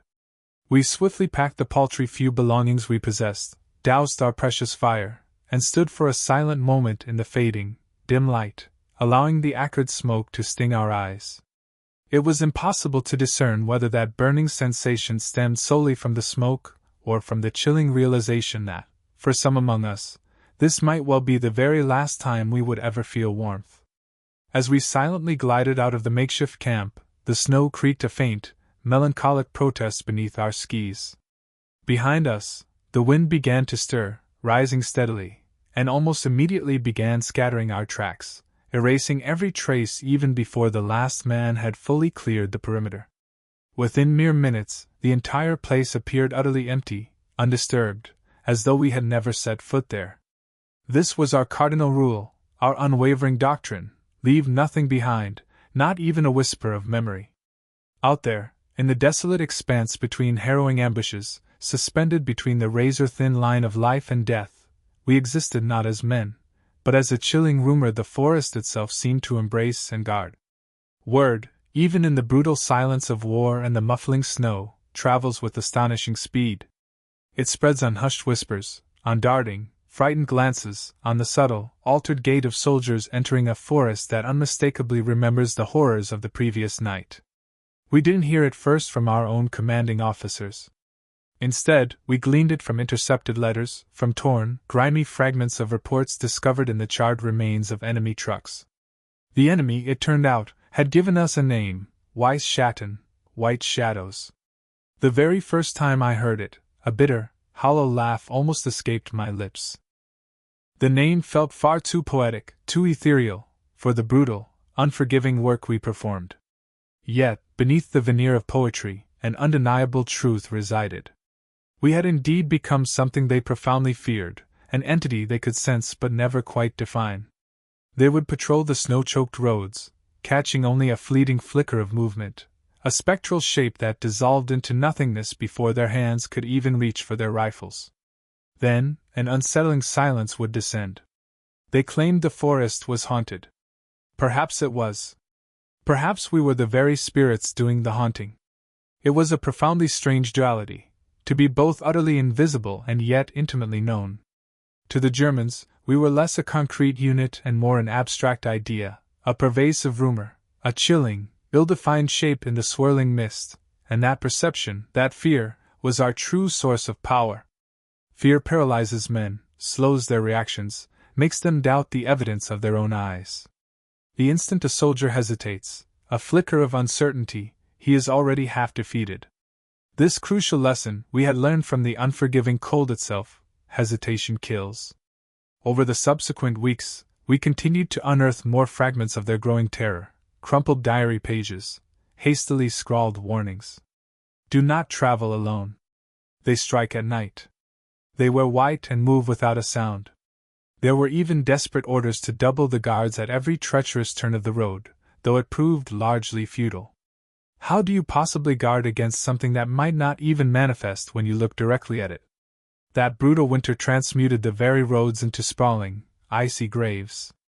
Trucks would slide helplessly off into deep ditches, their wheels frozen solid to the ground. Men huddled around desperate fires beside their stranded vehicles, battling to simply stay alive until the dawn. Sometimes we would observe them from the silent concealment of the tree line, doing absolutely nothing. The relentless cold, we knew, would finish what our bullets couldn't. We learned early on that not every victory necessitated a shot fired. Some nights, mere survival felt like an act of cunning sabotage. Once, after a particularly ferocious storm had passed, we chanced upon an abandoned convoy, half buried and swallowed by the drifts of snow. Dozens of frozen, slumped shapes, their human forms softened and obscured by a thick mantle of frost, lay lifeless inside the trucks. The silence that descended upon that scene was absolute, profound. The only discernible sound was the mournful sigh of the wind brushing through the vehicle's open doors. We methodically took only what we urgently needed, food, ammunition, maps, and left the rest to the elements. This was not a moment of triumph, but a grim, cold necessity. Even in death, it seemed, the bitter cold was, paradoxically, generous to us. Stories, too, began to circulate within the German encampments. We'd occasionally overhear fragments of them through the distorted crackle of stolen radios. They spoke of men who simply vanished into the silent woods without a sound, of desolate roads where vehicle headlights would inexplicably flicker and die. They even claimed the snow itself moved. They were, of course, entirely wrong. It wasn't the snow that moved, it was us. The name White Shadows, Weiss Schatten, spread far more widely and rapidly than we could have ever anticipated. Soon, we heard it whispered among our own soldiers, a blend of awed admiration and incredulous disbelief. To them we were spectral ghosts, fighting valiantly for the living. But I knew better. We were no mere specters. We were flesh and bone, acutely hungry and perpetually cold. We had simply mastered the art of disappearing for long enough to appear utterly untouchable. This perception profoundly altered the way we viewed ourselves. Fear, after all, is a virulent contagion. It cares not which side it infects. Once the enemy bestowed that chilling name upon us, we instinctively began to live up to it. We moved with even greater stealth, struck with blinding speed, and left behind fewer, almost imperceptible traces. Every time we glided silently through the forest, I could almost feel the phantom eyes of men who would never actually see us, already picturing us there.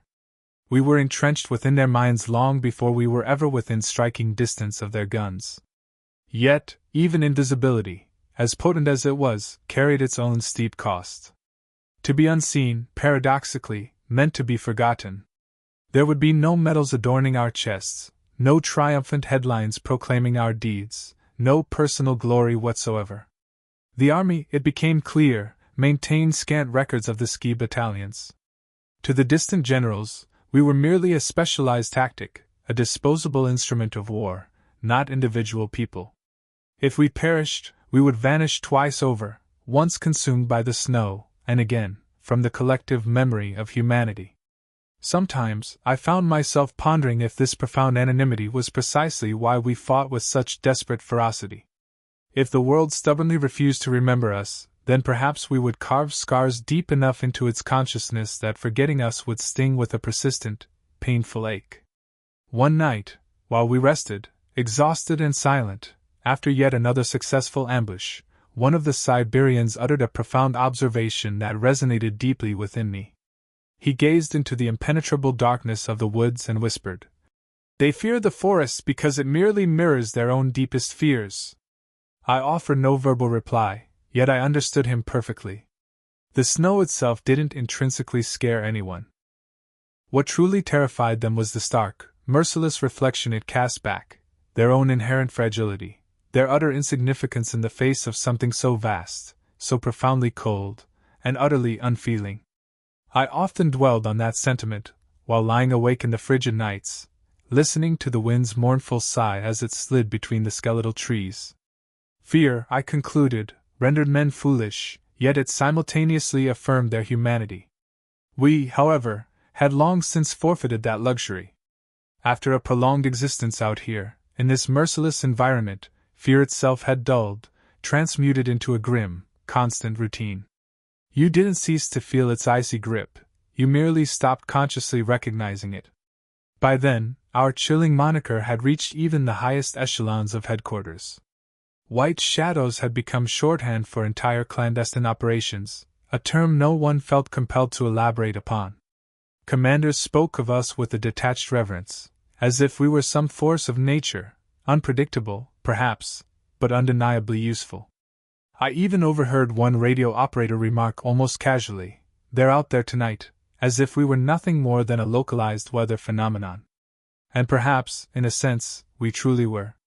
It is a profoundly strange experience to be feared by people you have never encountered, even strangers still, to slowly realize you may have truly become the spectral entity they so vividly imagine. Sometimes, in those deepest, silent hours just before the breaking dawn, I would catch a fleeting glimpse of my own reflection in the ice, a stark, pale face, eyes hollowed by the unrelenting cold, mouth obscured beneath a mask of frost. It appeared less like a living man and far more like the very ghost they all so desperately feared.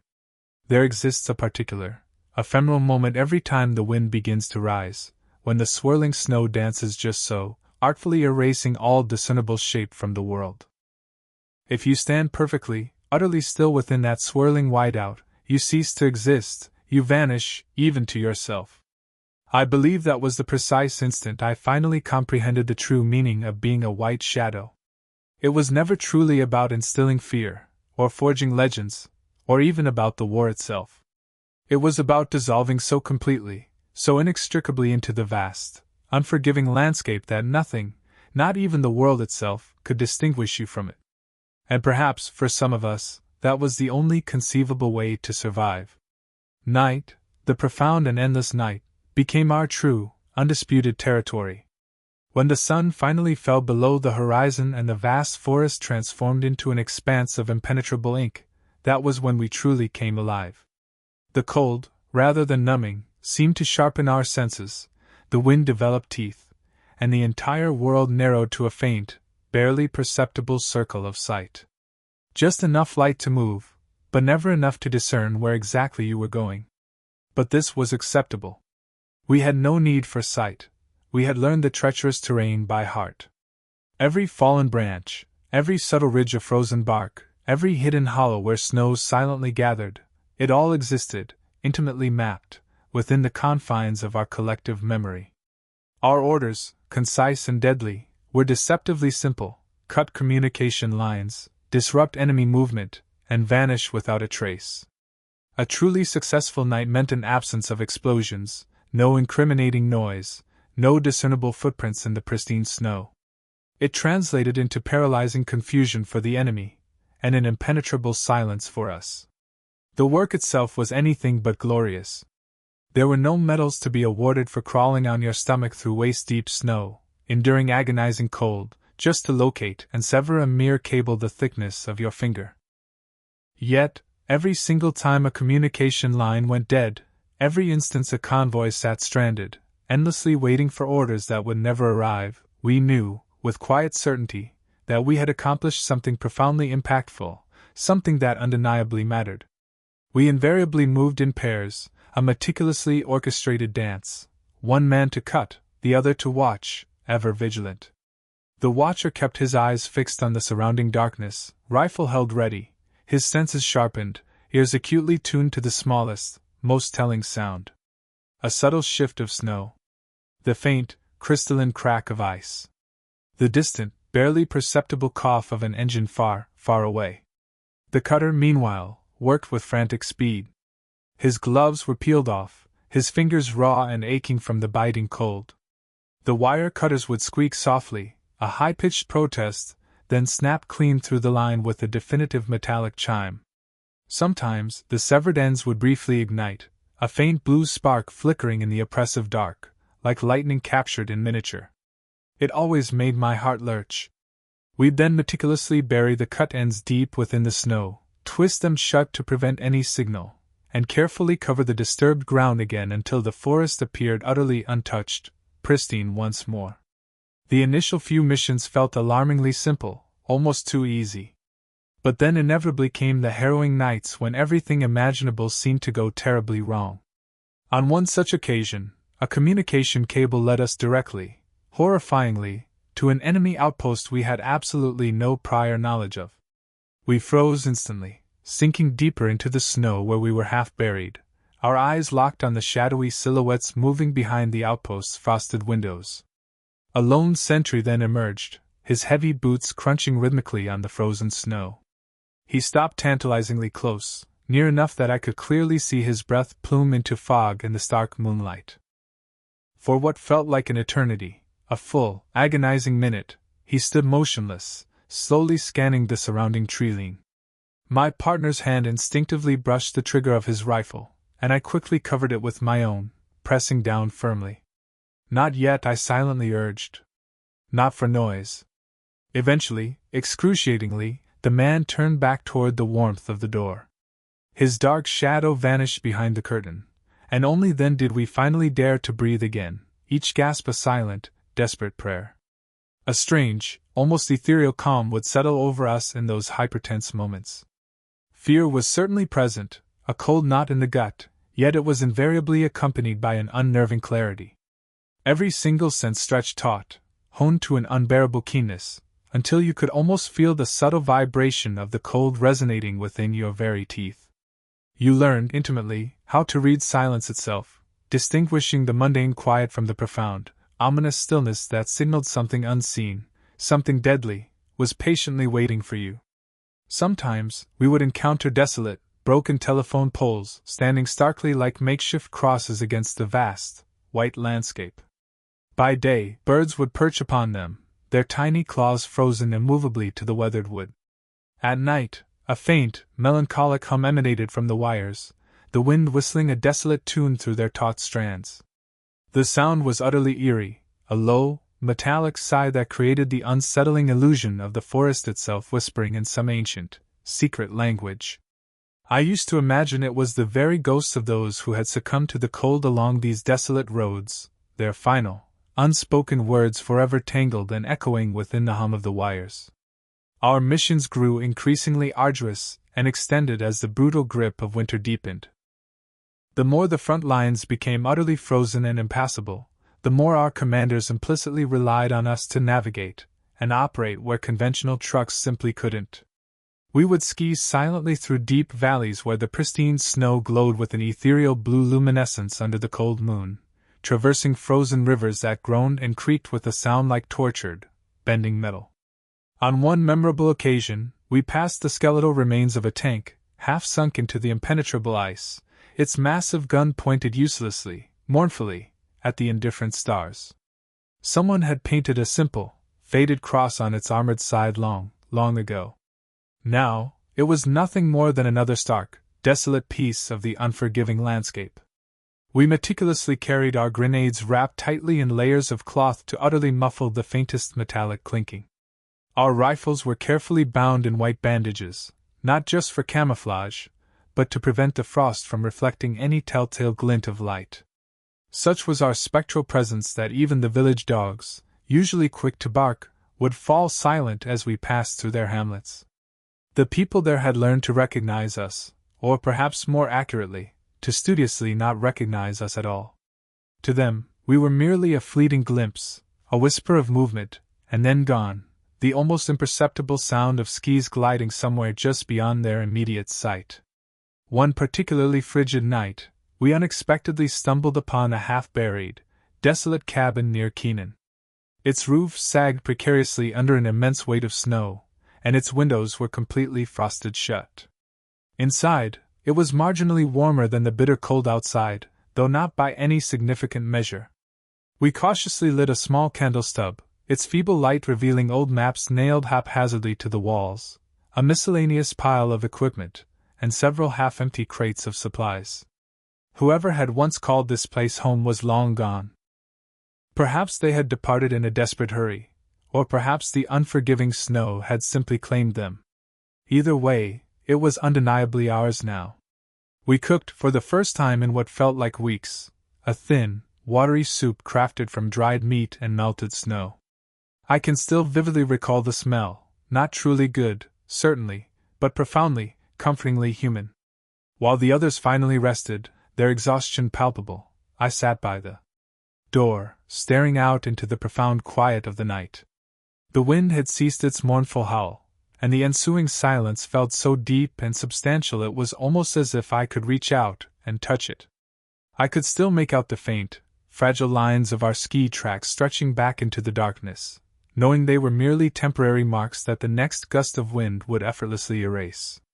It was then that the stark reality of how fleeting everything truly was struck me with chilling clarity. We were fighting for control of roads that would be swallowed by the snow come morning. We cut wires that would inevitably be rest-strung within a matter of hours. We weren't truly destroying things, we were merely delaying them. Yet, in the brutal calculus of war, a delay, even a brief one, could mean the difference between life and death, could alter the course of everything. When we eventually moved out again, we made sure to leave the cabin looking precisely as we had found it. The solitary candle still burned on the rough-hewn table, its flame flickering weakly, a fragile, persistent heartbeat refusing to yield to the encroaching darkness. I couldn't bring myself to extinguish it. It felt profoundly wrong to snuff out the only source of light in that vast, frozen forest. Some time later, our journey brought us to a telegraph hub situated precariously at the edge of a deep ravine. The communication lines stretched taut across the open air, dipping low in the middle before disappearing into the dense trees on the far side. Crossing that exposed span was a dangerous proposition, but we had no alternative. We proceeded one by one, our skis clattering softly against the narrow, ice-slicked bridge. Below, the river was a solid sheet of ice, yet the faint, unsettling sound of it cracking still echoed up to us. Halfway across, the wind suddenly intensified, rising with a vengeance and flinging a blinding spray of snow directly into my face. For a disorienting moment, I was plunged into a world of pure white, unable to see anything. It felt as if the entire world had been momentarily erased. When I finally reached the other side, I realized my hands were bleeding, raw and torn from gripping the cold, unforgiving cable too tightly. We quickly located the junction box, buried deep beneath a fresh layer of snow, and proceeded to smash it with a hatchet. Sparks leaped from the severed wires, fizzing briefly in the dark air. My partner murmured something under his breath that I couldn't quite catch, and a faint, unexpected smile almost touched my lips. Even amid such violence and silence, there was still a pulse of life. We carefully buried the remains, brushed over our tracks to conceal them, and pressed on. Behind us, the enemy's voices on their radios fell silent, replaced by the angry spitting of static. Back at our camp, the commander made another precise red cross on his map. One more night, one more wound inflicted upon their vital network. He offered no praise. Praise was a luxury reserved for men who fought in the clear light of day. Instead, he simply nodded, a silent acknowledgement, and poured each of us a few drops of vodka. The potent liquid burned its way down, sharp and clean, feeling like a mouthful of swallowing fire. Afterward I lay awake, unable to sleep, listening to the forest slowly settle back into its habitual quiet. Somewhere in the far distance, the sheer weight of ice caused a tree to crack with a sharp report. The sound resonated through the valley, rolling like distant thunder. My thoughts drifted to the cut wires, now humming silently beneath the snow, still carrying faint echoes of voices that would never reach their intended destination. There was something profoundly haunting about that image, the notion that messages continued to move, suspended in the ether, long after the men who sent them were gone. Before sleep finally claimed me, I gazed up through the open flap of our shelter. The stars above were faint, their brilliance dimmed by a thin, shimmering veil of frost. For a fleeting moment, they looked like tiny sparks caught in a pane of glass. I wondered if, somewhere miles away, a German soldier was also staring up at the same vast sky, pondering who we were, these faceless shadows that brought darkness to his world. He would never know. Of course, by the time dawn broke, we would be gone again, our trail swept clean by the new snow. That was our immutable rule. The night belonged to us, and we, in turn, belonged to nothing at all. We had been moving for 2 nights without a break when the new order finally came through. A German supply depot, located near Kennan, was hidden deep within the woods, guarded, but not particularly well. It contained ammunition, fuel, uniforms, everything their front line desperately needed to maintain its precarious existence. Command wanted it annihilated before sunrise. There would be no artillery support, no reinforcements, just us. We departed from our camp at dusk, gliding silently through a hushed corridor of frozen birches. The snow beneath our skis shimmered faintly in the moonlight, each movement a mere whisper. My breath fogged the scarf covering my face, instantly turning the wool to a stiff, icy mask. Around me, the other men moved with a spectral grace, like wisps of white smoke, ghosts drawn forward by an unyielding sense of duty and the relentless momentum of our mission. Nobody spoke. Words were a luxury that wasted precious body heat. The dense forest began to thin as we approached the outskirts of Keenan. Smoke from distant chimneys spread in long, ethereal gray ribbons across the horizon, gradually blending with the low-hanging clouds. Somewhere ahead, dogs barked faintly, their sharp, restless sounds cutting through the stillness. We knew the Germans kept kennels near the depot. They notoriously trusted their animals more than any physical fences. I instinctively tightened my grip on my PPSH submachine gun and glanced at the man skiing beside me. He simply nodded once, a silent affirmation. We had meticulously practiced for this precise scenario. Here, the snow was crusted and hard, making our movements noticeably noisier, so we slowed our pace considerably. Every step had to be deliberate, our skis lifting gently before settling back down again. We circled wide, following the meandering course of a frozen creek that curved toward the back of the compound. The faint, pungent smell of gasoline reached us first, thick and chemically sharp, carried on the frigid wind. Then, through the trees, we saw the wavering orange glow spilling from behind a makeshift wall of crates and tarps. We immediately crouched among the trees, studying the scene before us. We counted a dozen trucks, fuel barrels stacked high, and guards pacing lazily near a perimeter fire. It was clear they weren't expecting company in such unforgiving weather. No one ever did. I could see their elongated, careless shadows stretching across the snow, their rifles slung loosely over tired shoulders. They looked like men already halfway consumed by sleep. The commander moved quietly down our line, briefly touching a shoulder as he passed each man. His signal was starkly simple: 3 teams, 3 directions. We would surround them, strike fast, and be gone before the first flare shot into the sky. I could feel my own heartbeat thrumming, echoing through the cold stock of my gun. It wasn't fear any longer. It was a potent mix of anticipation, almost a sense of relief. Fighting, in its raw immediacy, was often far easier than the torturous wait. When the signal finally came, it was barely a whisper, a hand raised, a breath gently released. And then we moved. The silent forest abruptly erupted. Grenades arced through the air, dull, tumbling shapes that vanished behind the fuel barrels before the explosions ripped through the night seconds later, short, brutal, concussive. Fire leaped from drum to drum, hungry and incandescently bright. The gasoline transformed the pristine snow into dark, oily slush. We opened fire, my PPSH roaring like distant thunder, each burst short and meticulously controlled. The Germans scattered, shouting in sharp tones of utter disbelief. Some instinctively ran for their rifles, others dove for cover, but there was no cover from the inferno we had unleashed. I remember the light with astonishing clarity, the way it painted the landscape. Shadows danced wildly across the snow, sharp and constantly shifting. Smoke rolled low, thick and acrid, so dense I felt I could almost taste it. I could feel the searing heat on my face even as the bitter air froze in my lungs.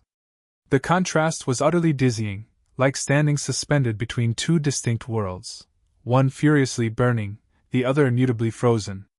A truck exploded violently near the gate, sending a shower of bright sparks high into the night sky. The concussive sound reverberated through the forest, echoing off the ancient trees. We didn't linger to admire our work. Each team knew the routine by heart: strike, take, vanish. I skied swiftly toward a half-destroyed storage hut, its door blown completely from its hinges. Inside, crates of rations and rifles lay half-buried under smoking debris. I grabbed what I could: ammunition, canned food, a medical kit, and slung the heavy sack over my shoulder. Outside, someone urgently shouted my name. A flare hissed upward, bursting into a brilliant red star high above the tree-line. We had mere minutes, perhaps even less. I turned and saw the commander waving us back toward the creek. Behind him, greedy flames tore through the depot, licking furiously at the night sky. The acrid smell of burning fuel mixed with the sweet, resinous scent of pine until it felt as though I was breathing both smoke and sap at once. We retreated in a disciplined formation, our skis cutting narrow, glowing paths through the shimmering haze. Bullets snapped past, slicing through the air but finding no targets. The wind seemed to carry the noise away, as if swallowing it whole.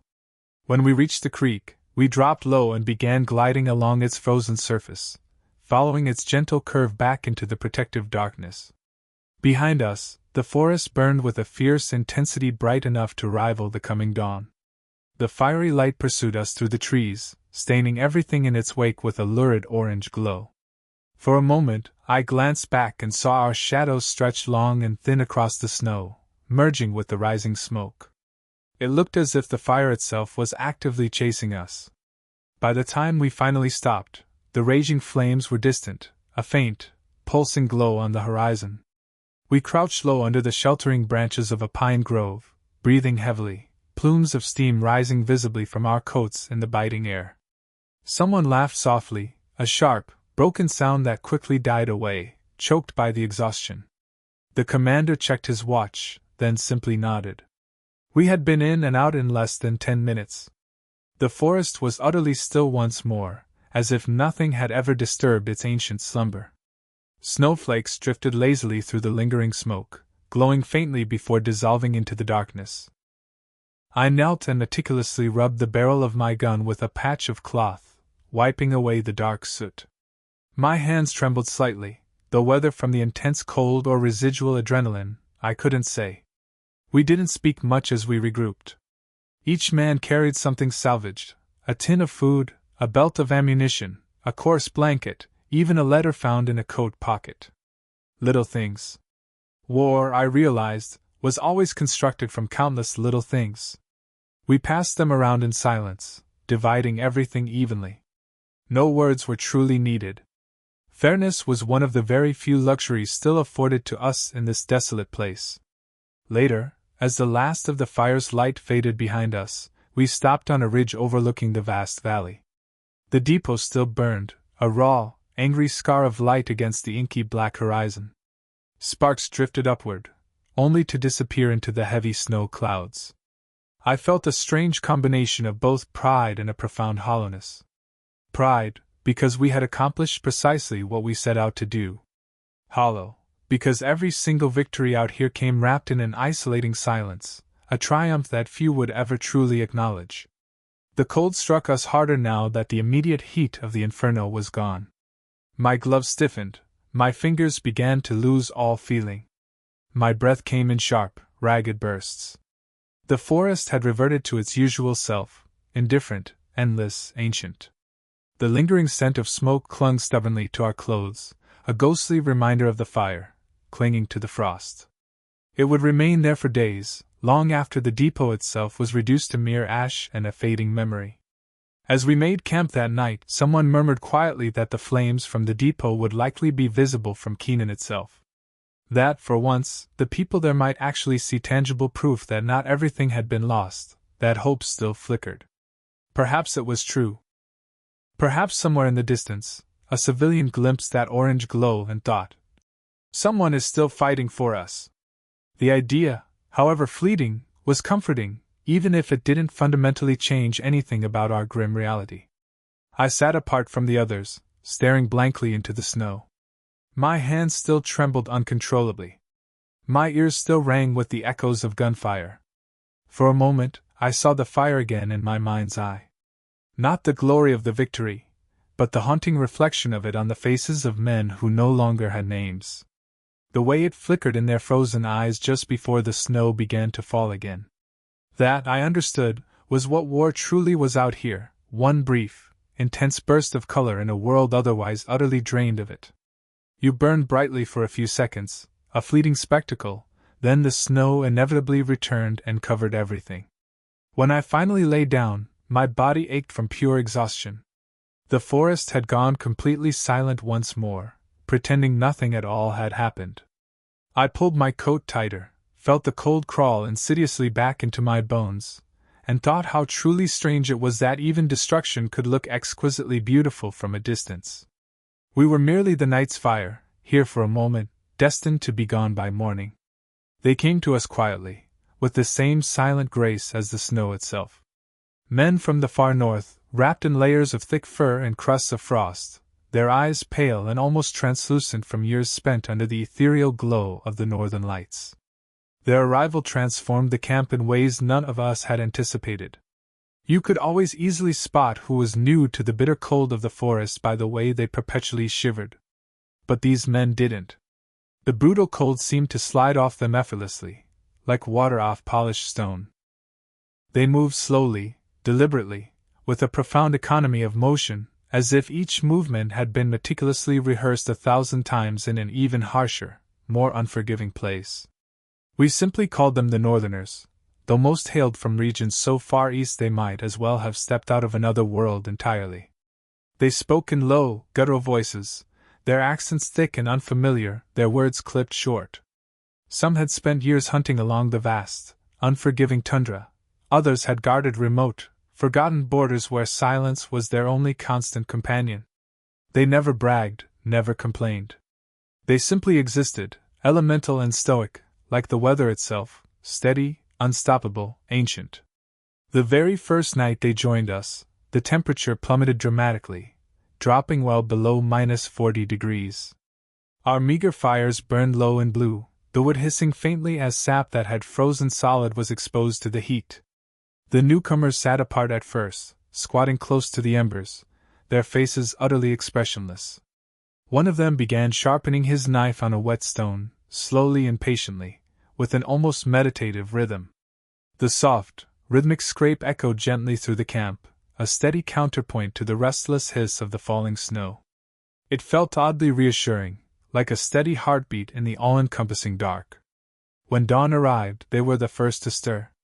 While the rest of us were still rousing ourselves from a restless half-sleep, they were already gliding effortlessly across the clearing, testing the snow's thickness with the tips of their ski poles.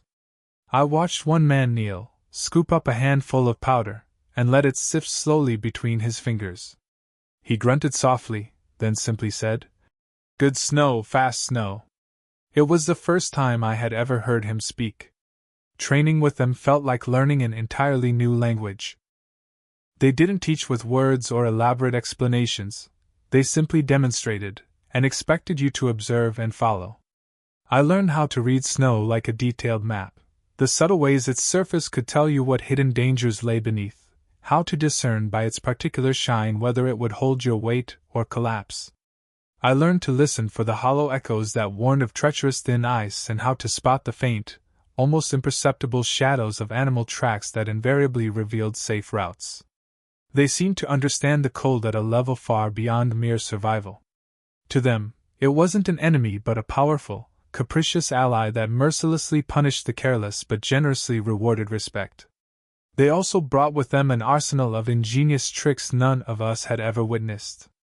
They packed snow into solid blocks to create effective windbreaks, melted ice inside canvas sacks tied close to their bodies to prevent it from refreezing, and even made fires directly beneath the snow itself, feeding them through narrow, cleverly constructed tunnels to conceal any telltale smoke.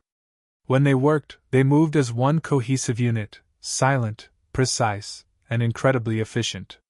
Watching them, I realized with a humbling certainty that we had not truly mastered the winter until their arrival. At night, when the wind howled and roared through the trees like a hungry beast, the Northerners would tell stories in their quiet, unhurried way. Tales of colossal wolves that hunted silently under the cold moonlight, of mighty rivers that froze solid in a single hour, of men who vanished into raging blizzards and miraculously returned days later with frost glittering in their beards and an unearthly laughter in their eyes. Their voices never rose, never fell, maintaining an even, mesmerizing cadence. The stories felt as if they had been told for centuries, passed down through generations in the exact same tone, untouched and untainted by the relentless march of time. One particular story resonated deeply within me. An old man spoke of a sacred place where the snow never melted, not even in the height of summer. There, he said, winter is not merely a season. It's a living spirit. It simply sleeps until it is truly needed. He smiled faintly as he spoke, a knowing, almost mystical expression. I didn't know if it was a profound myth or a solemn warning. Out here, in this desolate land, there wasn't much discernible difference between the two. When the next mission was issued, they naturally led the way. The snow had hardened overnight, its surface now glittering like countless shards of crushed glass. We moved in a single, disciplined file, meticulously following their exact tracks. They seemed to glide uphill without any visible effort, barely bending their knees, their skis whispering softly across the crusted snow. It felt less like conscious movement, and more like an effortless drifting, as if we were being carried along by the wind itself. We soon reached a ridge that overlooked a vast, frozen valley. Smoke from a distant German camp rose faintly into the frigid air, a thin, almost ethereal thread against the pale sky. The commander signaled for a halt. The Northerners immediately crouched low, their eyes narrowed to mere slits as they meticulously scanned the unfamiliar terrain. One of them pointed wordlessly toward a specific line of trees near the far slope, indicating a shortcut perfectly hidden from view. He offered no explanation as to how he knew of it, he simply did. They possessed a profound way of perceiving the world that the rest of us had simply not earned. We established our positions well before dusk. The temperature plummeted mercilessly as the sun sank below the ridge, casting long, eerie shadows. The Northerners didn't flinch, not even a muscle twitched. They merely wrapped their hoods tighter around their faces and crouched motionless, their rifles resting passively across their knees. I tried my best to mimic their profound stillness, but the relentless cold gnawed at me, making my muscles twitch involuntarily. One of them, seemingly without looking, noticed my struggle and wordlessly passed me a strip of fur to wrap around my wrists. It helped more than I could have possibly imagined. Small acts of kindness, I realized, meant absolutely everything out here. When darkness finally descended, so too did the snow. Light at first, then heavier, driven sideways by the strengthening wind. Visibility vanished almost completely within minutes. These, we knew, were perfect conditions for us. Through the swirling storm, the Northerners moved like silent phantoms, their white cloaks merging seamlessly with the blinding blizzard. I could barely discern the man directly in front of me, but I followed the faint, rhythmic sound of his skis, trusting implicitly that he could somehow feel the ground even when I couldn't see it. We struck the German camp from three sides simultaneously. Gunfire flashed like sudden lightning in the swirling snow. Grenades bloomed in muted, concussive bursts. Flames, brief and fierce, were instantly swallowed by the all-consuming storm. Within minutes, it was utterly over. The Northerners systematically gathered supplies, dragging them back through the dense, blinding darkness without a single word. When we finally reached the ridge again, the enemy camp was already completely buried under fresh drifts of snow. The wind had erased all evidence of our presence, and of theirs. Only a faint, dwindling orange glow lingered for a short time, rapidly dimming.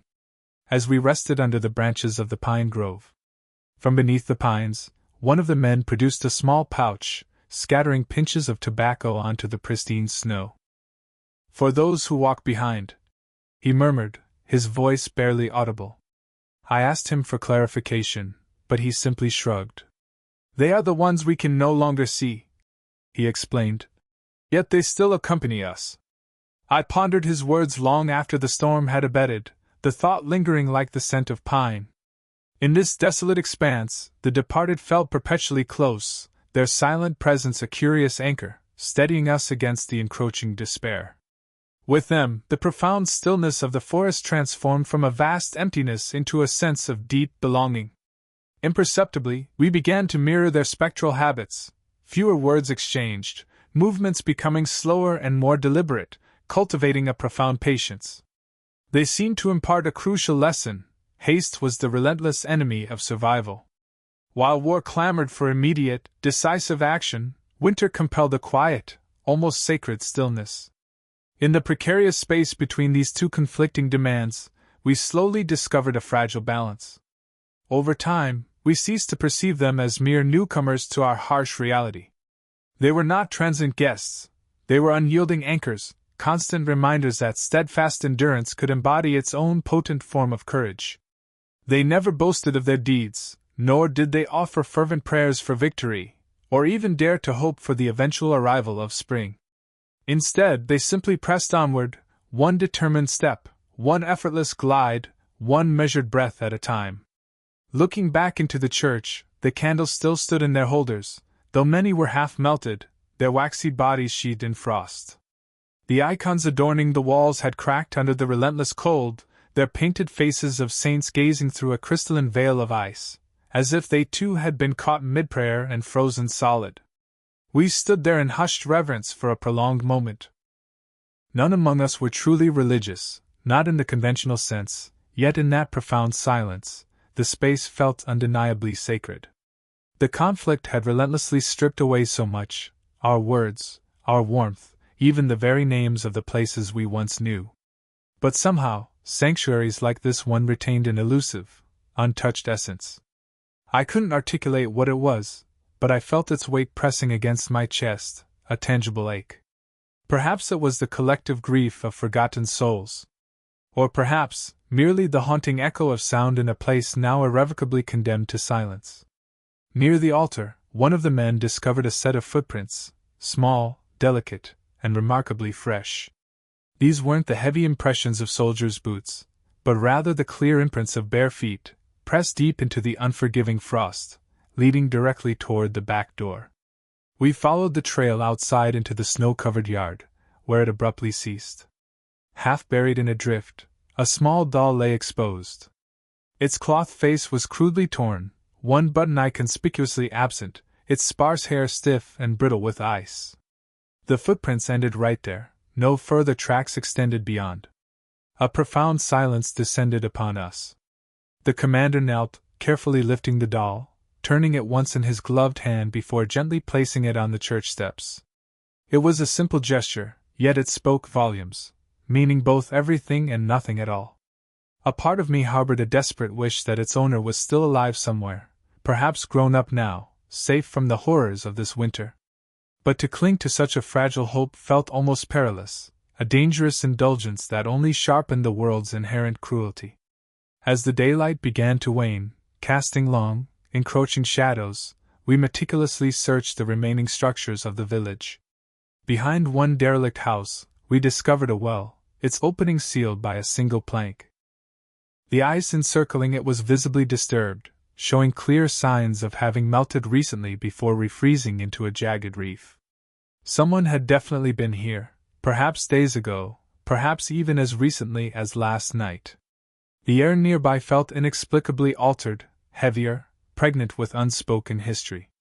We made no move to open it.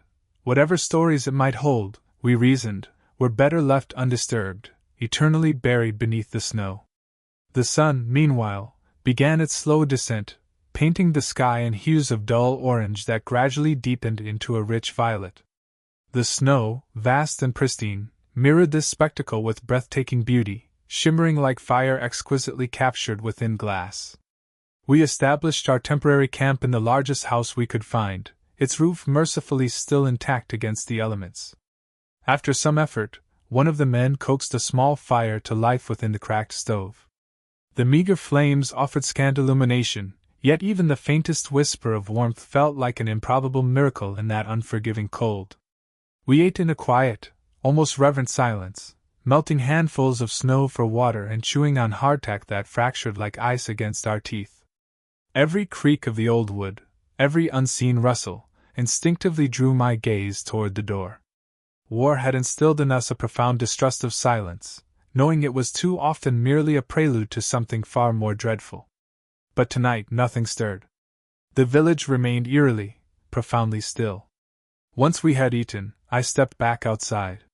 The air was exquisitely brittle, the myriad stars overhead piercingly sharp, like countless blades embedded in the black velvet sky. My breath ascended vertically, a ghostly plume of white, without the slightest disturbance from wind. The houses around us stood starkly, resembling neglected tombstones, their vacant windows reflecting the faint, pulsing orange glow of our distant fire. From somewhere far off, a dog barked just once, a dry, mournful, impossibly lonely sound, then fell silent. I walked towards the village perimeter, drawn to where a frozen pond glimmered subtly under the moonlight. There, a small sled lay half submerged in the ice, clearly sized for a child. Beside it, a single mitten rested, a patch of pale blue against the pristine snow. I picked it up without conscious thought, clutching it in my hand until my fingers grew numb with cold. For some inexplicable reason, I found myself unable to release it. After a while, the northerner joined me, his breath forming thick clouds in the frigid darkness. "Empty places, remember?" he murmured, his voice low. "They retain sound longer than people do." I didn't ask him to elaborate. I simply nodded, a silent acknowledgement. Perhaps he was right. Perhaps every rustle of wind through the towering pines was merely the forest itself, endlessly repeating echoes of what it had once overheard. As we finally settled down to sleep, the fire in the stove had all but surrendered its last embers. I could still detect the faint, mingled scents of wax and ash from the church clinging stubbornly to my gloves. The old house around us groaned in protest, its wooden bones shifting and contracting in the profound cold. I imagined I heard faint footsteps outside, light and deliberate, but when I peered through the frosted window, there was only the endless expanse of snow, always snow.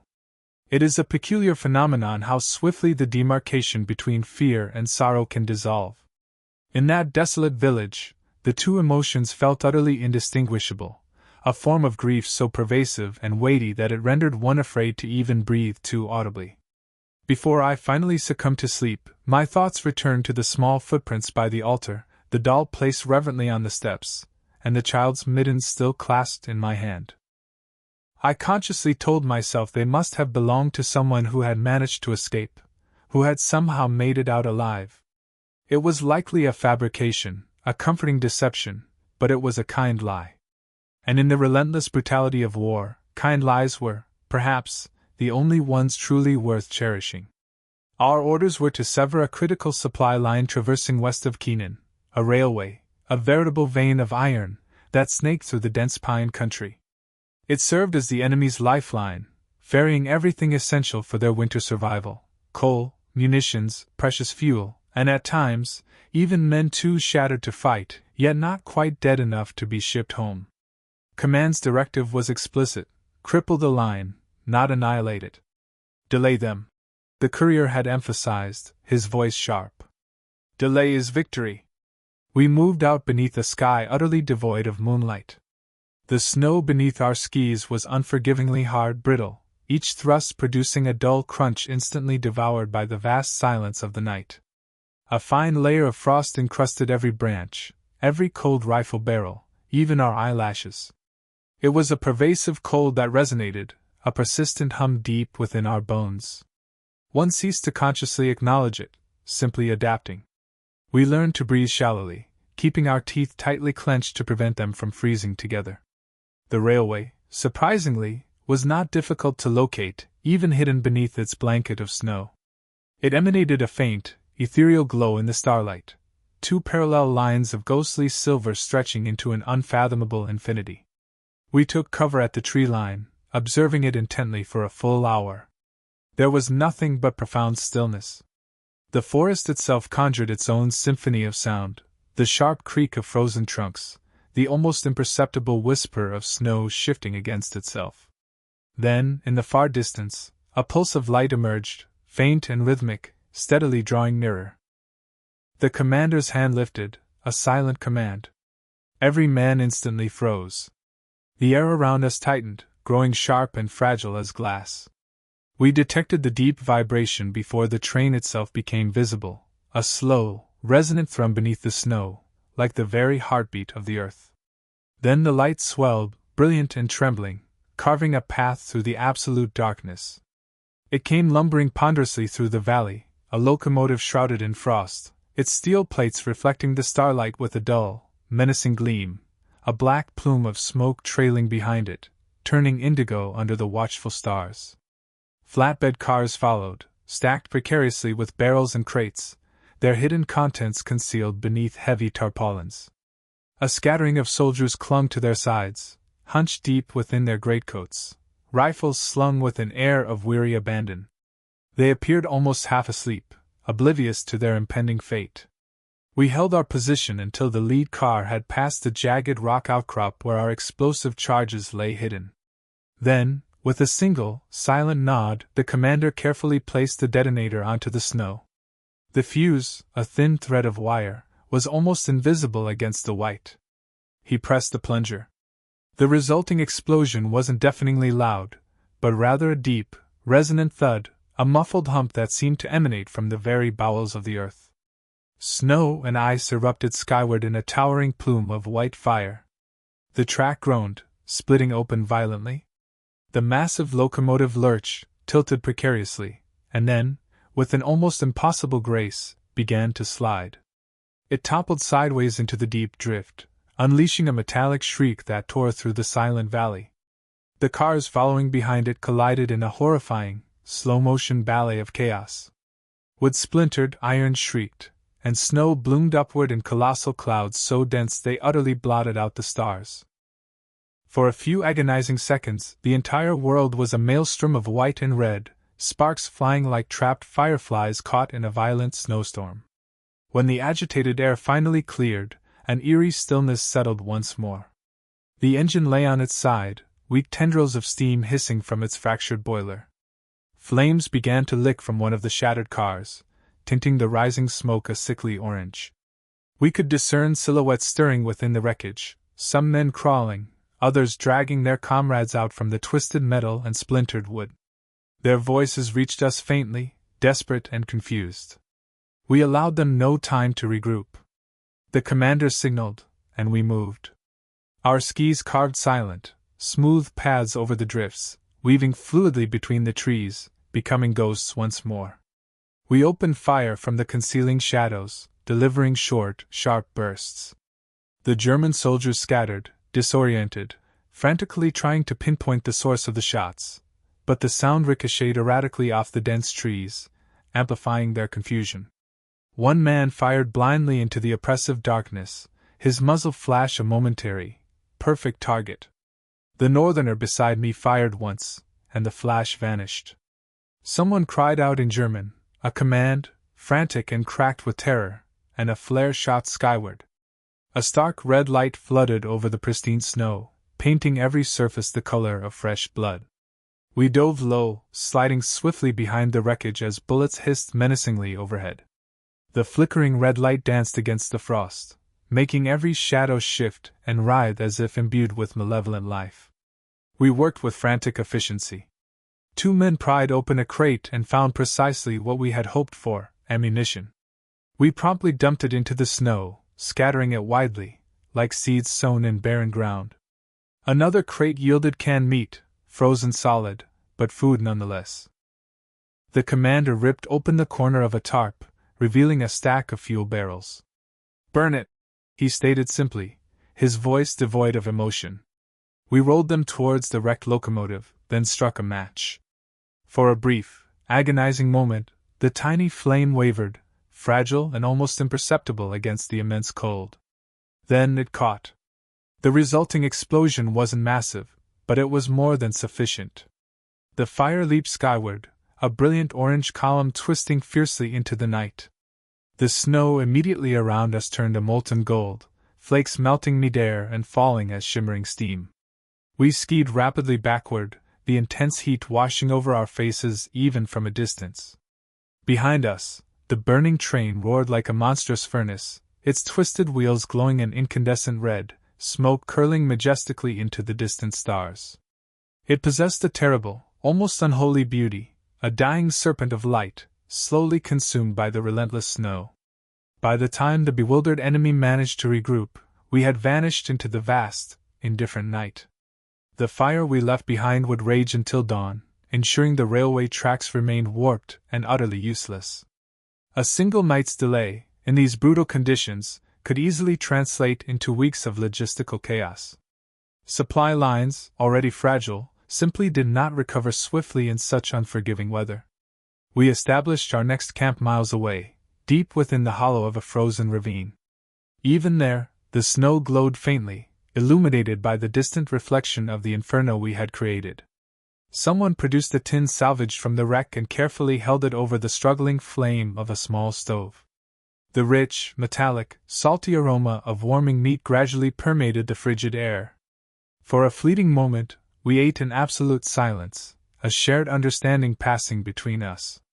Then, one by one, hesitant smiles, almost imperceptible, stretched across our frost-cracked lips. Victory, it seemed, didn't always demand triumphant parades. Sometimes, it merely required the simple, profound comfort of warmth. As I ate, my mind kept replaying the faces we'd glimpsed amidst the wreckage, enemy soldiers, scrabbling desperately through the snow, their pleas for help issuing from voices far too young for the horrors of war. They weren't truly our adversaries in that raw, human moment. They were just men, trapped like us in the relentless, endless winter. But to dwell on such thoughts was dangerous, a path to internal fracture. Compassion, I realized, was another insidious form of frostbite. If allowed to penetrate too deeply, it would invariably kill you from within. The northerner, in a quiet, almost sacred gesture for the dead, poured a few drops of melted snow onto the ground. "Everything burns," he murmured softly, his gaze fixed on the rising steam. "Even what shouldn't." I watched the vapor ascend and vanish, understanding the truth in his words. We remained awake long after the last embers of our fire had died. The night was breathtakingly clear, piercingly so, the stars sharp and close, seemingly within reach. In the far distance, the faint, persistent glow of the burning train still flickered behind the dense tree-line, a stark, undeniable reminder that we existed, that the enemy's vital heartbeat had faltered, irrevocably, because of us. Before sleep finally claimed me, I tried to conjure the sound of that train as it was before its catastrophic derailment, steady, rhythmic, alive. Now, it was nothing more than an echo. Everything in this war, it seemed, eventually became an echo. Eventually, the profound cold began its slow, relentless creep back, wrapping around us like a second, icy skin. The flames of the distant wreck dwindled to mere embers. And above it all, the snow continued its soft, unbothered, eternal descent. It covered the wreck, the twisted tracks, the footprints, even the blood. By morning, the line would appear untouched, pristine.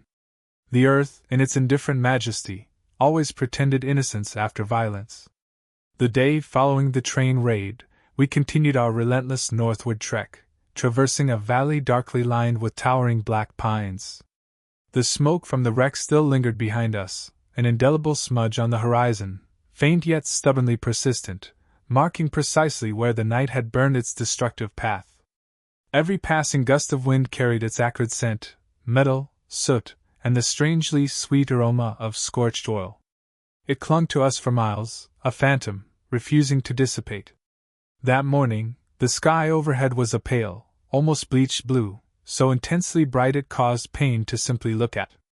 Sunlight cascaded over the untouched snow like a shower of broken glass. One might expect warmth to follow such brilliance, but it did not. The air remained sharply frigid, hollow, utterly devoid of life. It evoked the profound, echoing silence within a church once the final prayer has been uttered, something sacred, yet irrevocably gone. We skied onward in a shared, profound silence, each man lost within his own private thoughts. The snow here was exceptionally deep, heavy from the recent storm, and the rhythmic cadence of our motion, push, glide, breathe, gradually lulled the mind into a quiet, almost meditative trance.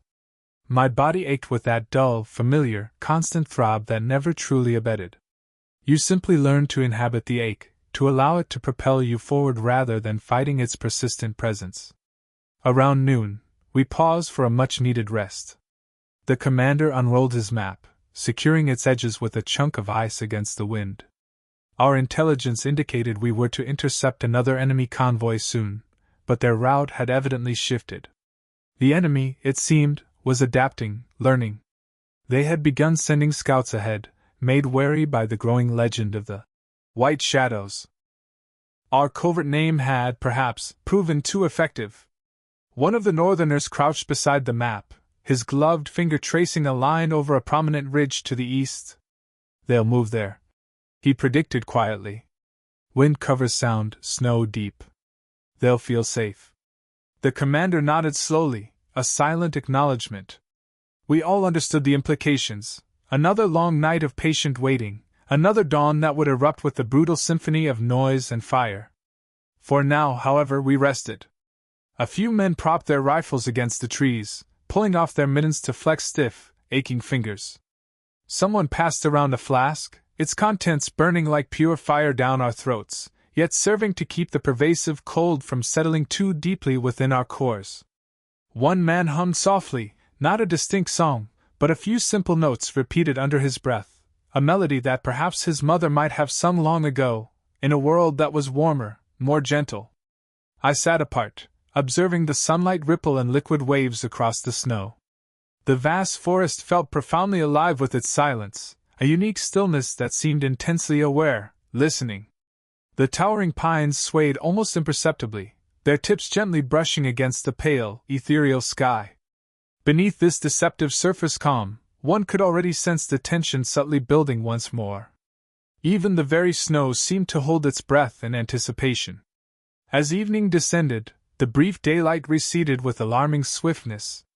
The sky transitioned from a deepening violet to an oppressive, somber gray. We began the methodical work of digging shallow trenches beneath the protective canopy of the trees, constructing rudimentary walls of snow for shelter. The physical exertion itself provided a welcome warmth. It was as if, once you began to shape the cold, to carve a space from its relentless embrace, you momentarily ceased to feel its bite, compelling it to obey your will for a precious while.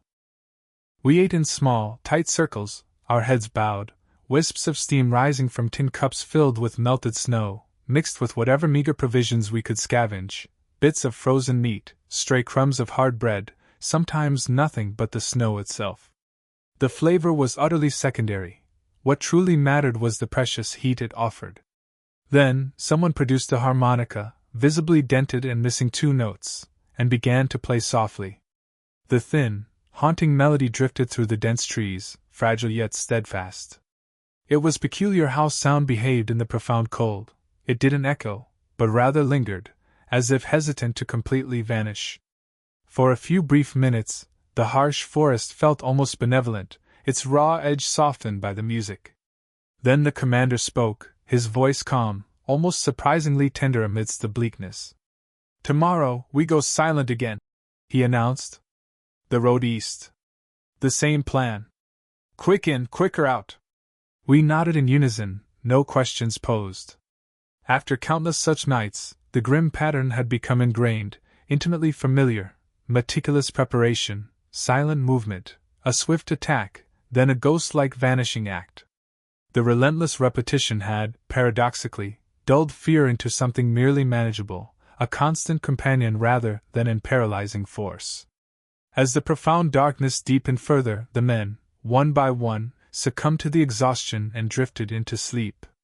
I remained awake, lying on my back, my gaze fixed on the slivers of sky visible through the gaps in the snow-laden branches.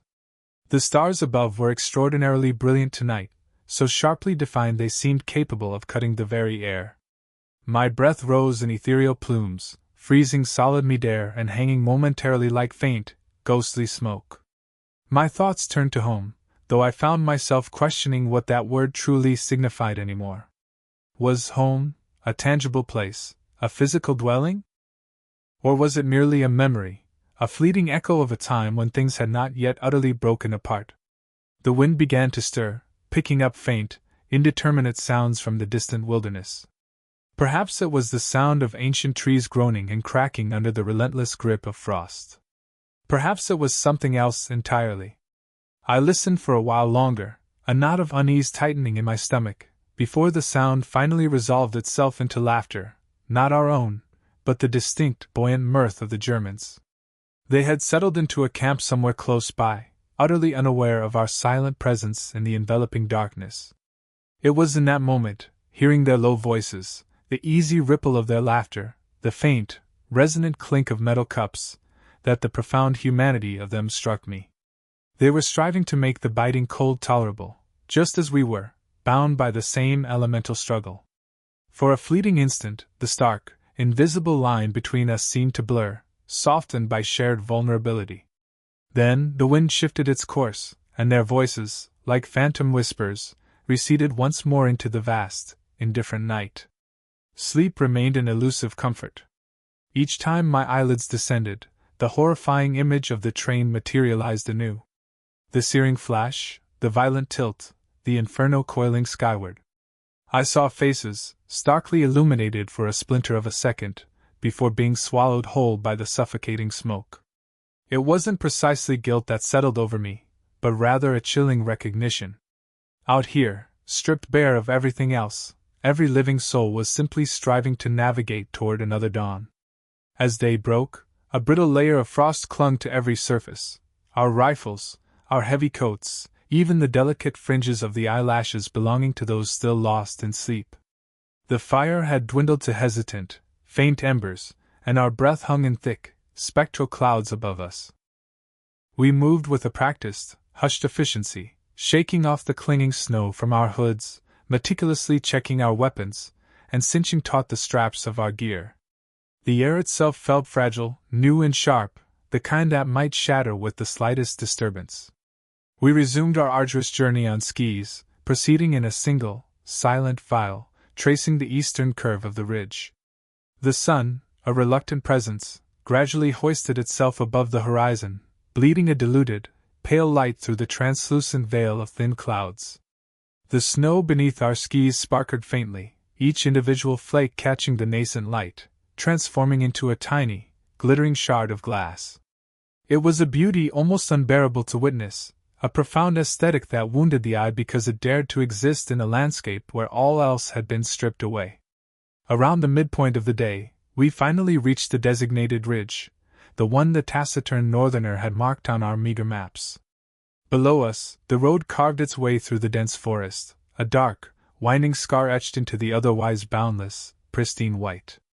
There was no discernible movement yet, but the commander, with a swift, decisive gesture, motioned for us to fan out and wait. We hunkered down among the skeletal trees, our bodies partially consumed by the deep snow, rifles resting cold against the icy surface. Hours crawled by. The wind, a constant, mournful companion, carried with it the faint, unsettling smells of smoke, the acrid tang of rubber, and the heavy exhaust of unseen vehicles. Then, at last, a distant growl, the unmistakable thrum of engines, reached our ears. Through the fragmented gaps in the branches, I finally glimpsed them, trucks, a small, unassuming convoy, their headlights carefully dimmed, men bundled deep within heavy coats, their breath pluming visibly as they conversed. The rhythmic pulse of the engines was almost hypnotic, steady and confident, betraying their utter unawareness. The commander, a statue of patience, held his position until the very last vehicle navigated the sharp bend in the road. Then his hand ascended, slow, deliberate, a silent signal. I held my breath, a single, crystalline snowflake drifting lazily through the frigid air, catching the pale light like a tiny, falling star. His hand dropped. The forest exploded around us. Bullets tore through the air, grenades detonated with deafening roars, and screams, human and mechanical, blended into a single, terrifying crescendo of chaos. Fire bloomed violently in the pristine snow, an angry orange against the stark white. The air instantly filled with the coppery, metallic taste of smoke and blood. The trucks lurched violently, spun out of control, and then shuddered to a halt. Men scrambled out, shouting in terror, firing blindly into the concealing trees. The cacophony of the attack echoed through the valley like an unending peal of thunder. And then, just as abruptly, it ceased. An absolute, oppressive silence descended once more. We moved in swiftly, collecting what little we could salvage: fuel, meager rations, precious maps. The rest we committed to the flames. I recall watching, mesmerized, as the fire ravenously devoured a wooden crate of papers, the ink on their surfaces curling into smoke. For a fleeting second, I imagined I saw the very words themselves lift into the air, liberated like a flock of birds set free. When we finally departed, the road was already in the process of vanishing, consumed by the relentless, falling snow. The sky, as if in complicity, dimmed once more, heavy clouds sliding over the sun. It was as if the day itself had consciously chosen to forget the horror that had transpired. I found I didn't mind this erasure. Forgetting, I realized, was perhaps the only mercy still afforded to us. The storm eventually dissipated, but it bequeathed a silence of such profound depth that even the wind seemed hesitant to disturb its weight. We had sought refuge in the skeletal remains of a ruined farmhouse, perched precariously on the edge of a frozen, desolate clearing. Its roof sagged, half collapsed, its walls stood blackened and scarred by some long-forgotten fire. Snow had drifted silently inside through a gaping hole in the ceiling, forming miniature, pristine white dunes around the charred, broken furniture. The air within the farmhouse carried a distinct blend of smoke and iron, overlaid with something far older, a faint, lingering scent of things that once breathed and lived.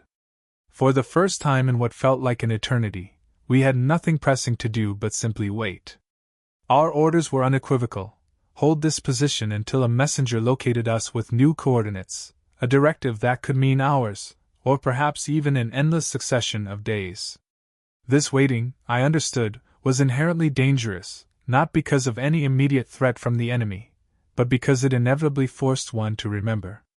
I discovered an old, battered desk tucked away in a corner of the farmhouse. Its drawers were frozen solid, but a few well-aimed kicks eventually loosened their icy grip. Inside, nestled among the dust and frost, were a few scraps of paper, a broken pen, and a length of frayed string. I carefully brushed away the encrusting frost and sank onto a rickety stool. My hands, calloused and stiff, trembled slightly as I picked up the pen. It felt utterly alien, a tool fashioned for creation and thought, rather than the brutal act of killing. At first, the words wouldn't come. Language itself had become a clumsy, ponderous thing, far too slow and inadequate for the brutal, accelerated reality we now inhabited. Yet, I persisted, and slowly, I began to write. Not a formal report, nor a confession of sins, but simply something to affirm my own existence, a testament that beneath the hardened layers of ice and pervasive fatigue, I remained a person. If this reaches anyone, I scrawled, tell them the snow here never ceases its descent. It smothers everything. Our mistakes, the bodies of the fallen, even the most cherished of memories. Perhaps that is its strange kindness. Perhaps that is its silent cruelty. After only a few lines, the ink in the pen froze solid. I held it gingerly over the sputtering candle flame until it thawed, releasing its dark, liquid stream once more. The others were lost in the depths of sleep, curled tightly around the meager, struggling heat of the stove, their faces softened and slack with utter exhaustion. Their rifles lay faithfully beside them, always within a hand's reach. In the tremulous, flickering light, they appeared less like hardened soldiers and more like weary, lost travelers who had wandered irrevocably too far north. I continued my solitary act of defiance. We still wage this fight, I wrote, though I confess I'm no longer certain what propels us onward. It isn't the hollow echo of orders. It isn't the fading ember of pride. Perhaps it is merely the rhythmic whisper of our skis against the snow, that steady, reassuring sound that reminds us we are not yet ghosts. Or perhaps it is simply that to stop, to cease moving, feels too much like utter surrender. A sudden gust of wind snaked through the numerous cracks in the crumbling wall, causing the fragile paper to flutter wildly. The candle flame shuddered precariously. I steadied it with my soot-blackened fingers until the flame settled, its warmth a small comfort against the frigid air. The scent of soot clung to my hands, sharp and intimately familiar. My thoughts drifted to home, not as a specific place anymore, but as a collection of sensations, the comforting warmth of a mug cup between my hands, the gentle, almost inaudible hum of conversation, the unself-conscious sound of footsteps that made no attempt to be silent. I found I could no longer recall specific faces, only vague outlines, disembodied voices. The finer details had been scoured away, erased by the relentless march of cold and time. Perhaps, I mused, that too was a form of mercy. The commander stirred fitfully in his sleep, muttering something indistinct that I couldn't quite decipher. In the dim, dancing firelight, he appeared far older, not measured in years, but in the sheer, crushing weight he carried. Command out here was a burden no man would willingly shoulder. Every decision left an indelible mark. Every silence bore a hidden cost. He himself never penned letters. He had once remarked that words were too fragile for the brutal realities of this war. The wind will simply steal them, he'd told me. Better to keep them locked inside. But I found I could no longer keep mine confined. The very act of writing, however brief, offered a fleeting respite, a momentary sense of being less hollow. We are not heroes, I wrote next, the words forming with a renewed sense of purpose. Heroes do not freeze to death in remote woods for a few measly crates of ammunition. We are merely men ensnared within a grim story we are not permitted to finish. Sometimes, I wondered if anyone, years from now, would even remember this, the ceaseless snow, the gnawing fear, the profound way the world felt when you hadn't glimpsed true color in countless months. Perhaps that was the true impetus behind my writing. Because the prospect of complete forgetting felt infinitely worse than the cold embrace of death itself. The candle, now a sputtering stump, burned low, its wax spilling across the table like droplets of blood slowly transforming into glass. I tore a single page from the notebook, folded it precisely, and tucked it deep into the inner pocket of my coat. I wasn't sure of who, if anyone, it was truly meant for. Perhaps no one at all. And maybe in its solitude that was enough. Outside, the snow had finally ceased its relentless fall. The moon, a luminous disk, hung low in the sky, bathing the entire world in a silent, ethereal silver. I stepped out cautiously, my boots crunching softly on the crisp frost. The forest, illuminated by the moon's gentle glow, appeared to shimmer faintly, every intricate branch frosted with a delicate filigree of ice. The stillness was profound, almost unsettling, a quiet heavy with unspoken meaning. A few meters away, one of the northerners stood sentry. He acknowledged my presence with a silent nod, his beard encrusted with rime, his eyes calm, yet impossibly distant. I joined him, standing in shared silence. Together, we gazed out at the vast horizon, waiting for a movement that, predictably, never materialized. After a long, shared vigil, he finally spoke. "You're right," he uttered, his accent thick, his words deliberate and weighty. I hesitated, then nodded slowly in agreement. He didn't inquire about what I was right about. Instead, he simply stated, "Paper remembers when men cannot." Then he turned his gaze back to the silent trees, his rifle resting instinctively across his chest. I wanted to ask him who, then, would remember the paper itself, but I refrained. Some questions, I understood, were better left unanswered. Later, I retreated back inside the farmhouse. The others remained lost in the depths of their sleep. I settled near the cooling stove, listening to the soft, percussive pops as the metal contracted. The silence now felt different, no longer empty, but strangely full, brimming with unspoken truths. I thought about all the countless words that had been utterly lost in the maelstrom of this war, orders swallowed by the wind's hungry maw, whispered pleas buried beneath layers of snow, promises made but never delivered. Perhaps my own fragile letter would someday join their ranks, frozen solid beneath a drift, unread, yet still undeniably existing. As I drifted into a fitful doze, I conjured an image, someone, years from now, finding it. A stranger, perhaps, kneeling amidst the crumbled ruins of this very house, gently brushing dust from the brittle page. Would they truly feel the biting cold embedded within the words? Would they comprehend that each line had been laboriously penned by hands too numb to truly feel the pen itself? Or would they merely perceive it as yet another inert artifact of a war long since buried? Before sleep finally claimed me, I unfolded the paper one last time and added a final, resonant line. If the snow ever ceases its fall, remember that we were here, that we kept moving even when the world itself stood utterly still. I allowed the ink to dry, then folded the page with meticulous care, sliding it beneath a loose floorboard by the stove. A poor man's time capsule. The fire flickered once, a last defiant gasp, then expired completely. I lay down, pulling my coat over my face, seeking the illusion of warmth. The cold crept in swiftly, an insidious presence, but I found I didn't mind it.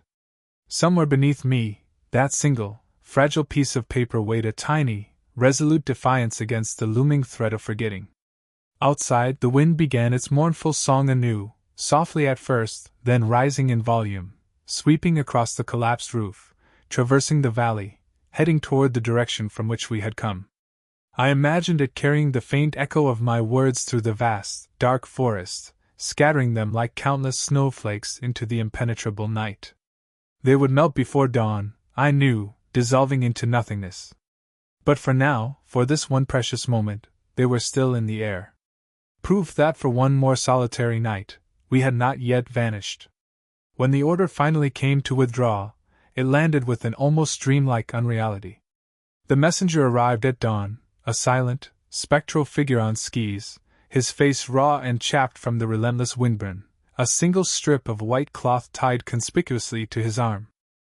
He presented the commander with a sealed packet, rendered a swift, crisp salute, and then, without a single word or a backward glance, vanished back into the enveloping trees before any of us could even formulate a question. The commander, his movements deliberate, broke the seal, read the contents in absolute silence, then slowly folded the paper and simply stated, "We're done here." There were no triumphant cheers, no relief-filled smiles, just a profound, pervasive stillness. The kind of silence that descends after an overwhelming onslaught of too much noise, too much loss. We had spent months inextricably woven into the fabric of this forest, sleeping beneath its gnarled branches, shedding our blood into its pristine snow, gradually becoming an inseparable part of its essence. Leaving felt profoundly strange, almost fundamentally wrong, like the unsettling sensation of stepping out of one's own skin. We packed the few, precious possessions we still retained, our meager rations, the dwindling ammunition, the small, hard-won items that had miraculously endured the endless, punishing winter. Our skis, once sturdy, were now worn smooth and slick, their bindings frayed and weakened, our rifles scarred and pitted by the relentless frost. Still, they functioned, albeit barely, much like us. The forest around Oz was once again steeped in an all-encompassing silence, its recent violence buried deep beneath meters of newly fallen snow. One could traverse its depths for hours now and never encounter a single trace of the brutal events that had unfolded here. The sky that morning was a vast, unblemished canvas, utterly clear and devoid of color. The sun itself appeared distant, more a fading memory of warmth than a tangible source of it. We moved in a single, deliberate file through the trees, meticulously retracing paths that had long since been effaced by the snow's relentless cover. The snow, though deep, was soft and yielding, each step a gentle whisper rather than a harsh crunch. The silence pressed in on my ears with such intensity that I could distinctly hear the very blood coursing through my veins. The Northerners led the way, their movements unwavering. They never once glanced back, never faltered in their steady, patient pace. For them, this vast, formidable forest was home, a primal dwelling where the presence of life or death held little distinction. The rest of us followed, slower, heavier, each mile traversed feeling like a lifetime being painstakingly peeled away. We passed the ghostly remains of old encampments, blackened circles where fires had once burned, half-buried shelters now mere mounds of snow, fragments of rope frozen rigidly into the unyielding ground. No one uttered a word. Some places, some memories, simply transcended the need for language. I spotted the familiar tree where one of our own had painstakingly carved his initials months ago, the letters now almost entirely obliterated by the encroaching ice. As we passed, I ran my gloved hand gently over the smooth, unyielding surface. It was blank now, erased. The forest, in its vast, silent indifference, had finally reclaimed him. By midday, the wind began to stir once more.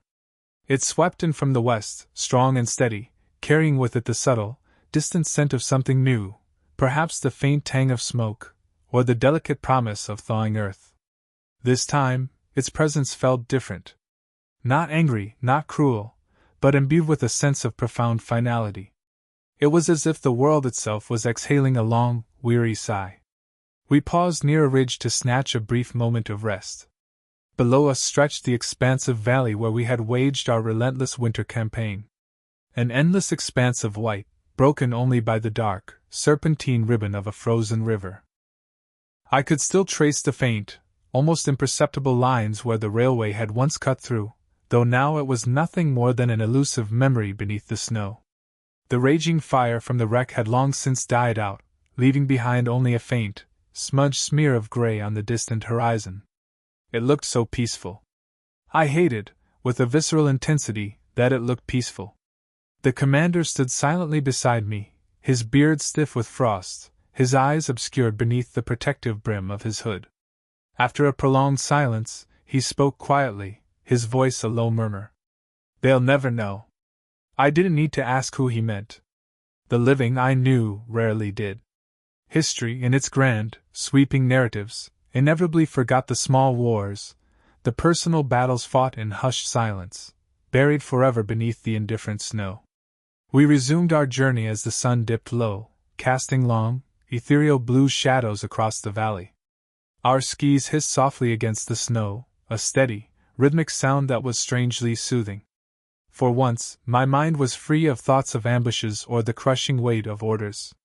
I simply watched the light slowly fade, and felt the undeniable pull of home, not as a physical place with fixed coordinates, but as the abstract, comforting idea of warmth somewhere, steadily approaching ahead. That night, we made our final camp on the edge of a frozen river. The ice beneath us was thick and dark, humming faintly with a hidden current. We built a small fire, shielding its precious flames from the relentless wind with our own bodies.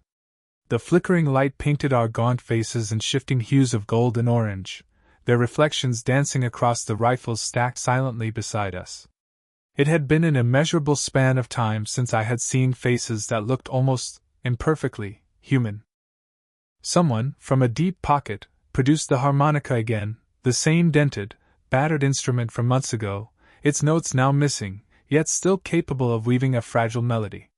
The tune drifted low through the towering pines, a somber lullaby for no one in particular. I closed my eyes and listened, letting the sound wash over me. It felt incredibly fragile, as if the frigid air itself might shatter its delicate beauty at any given moment. We didn't speak of the war truly ending. Out here, in this unforgiving landscape, true endings simply did not exist, only brief, precarious pauses. Tomorrow, another front would inevitably open, another road would freeze solid. But for us, in this fleeting moment, there was nothing left to chase. Only the long, arduous walk home through a landscape that had ceased to recognize us. My thoughts drifted back to the letter I had so carefully hidden beneath the floorboard in that ruined farmhouse, its ink now frozen indelibly into the brittle page, waiting for no one. I wondered if it possessed the resilience to survive the coming thaw, or if the spring melt would simply wash it away, dissolving its words like everything else into the hungry earth. Perhaps, I mused, that would be for the best. Some memories, after all, are perhaps meant to simply dissolve into the ether. As the night deepened, the fire burned low, its warmth fading. The northerner beside me leaned back against the snowdrift, exhaling a plume of smoke that vanished instantly into the cold, still air. "We go back," he said, his voice flat, devoid of bitterness, merely stating a profound fact, the way one might simply describe the weather. But not the same. He was utterly, devastatingly right. The forest had claimed pieces of us, our fingers, our sleep, our once-held fears, the very notion of time, and in return, it had bestowed something else upon us.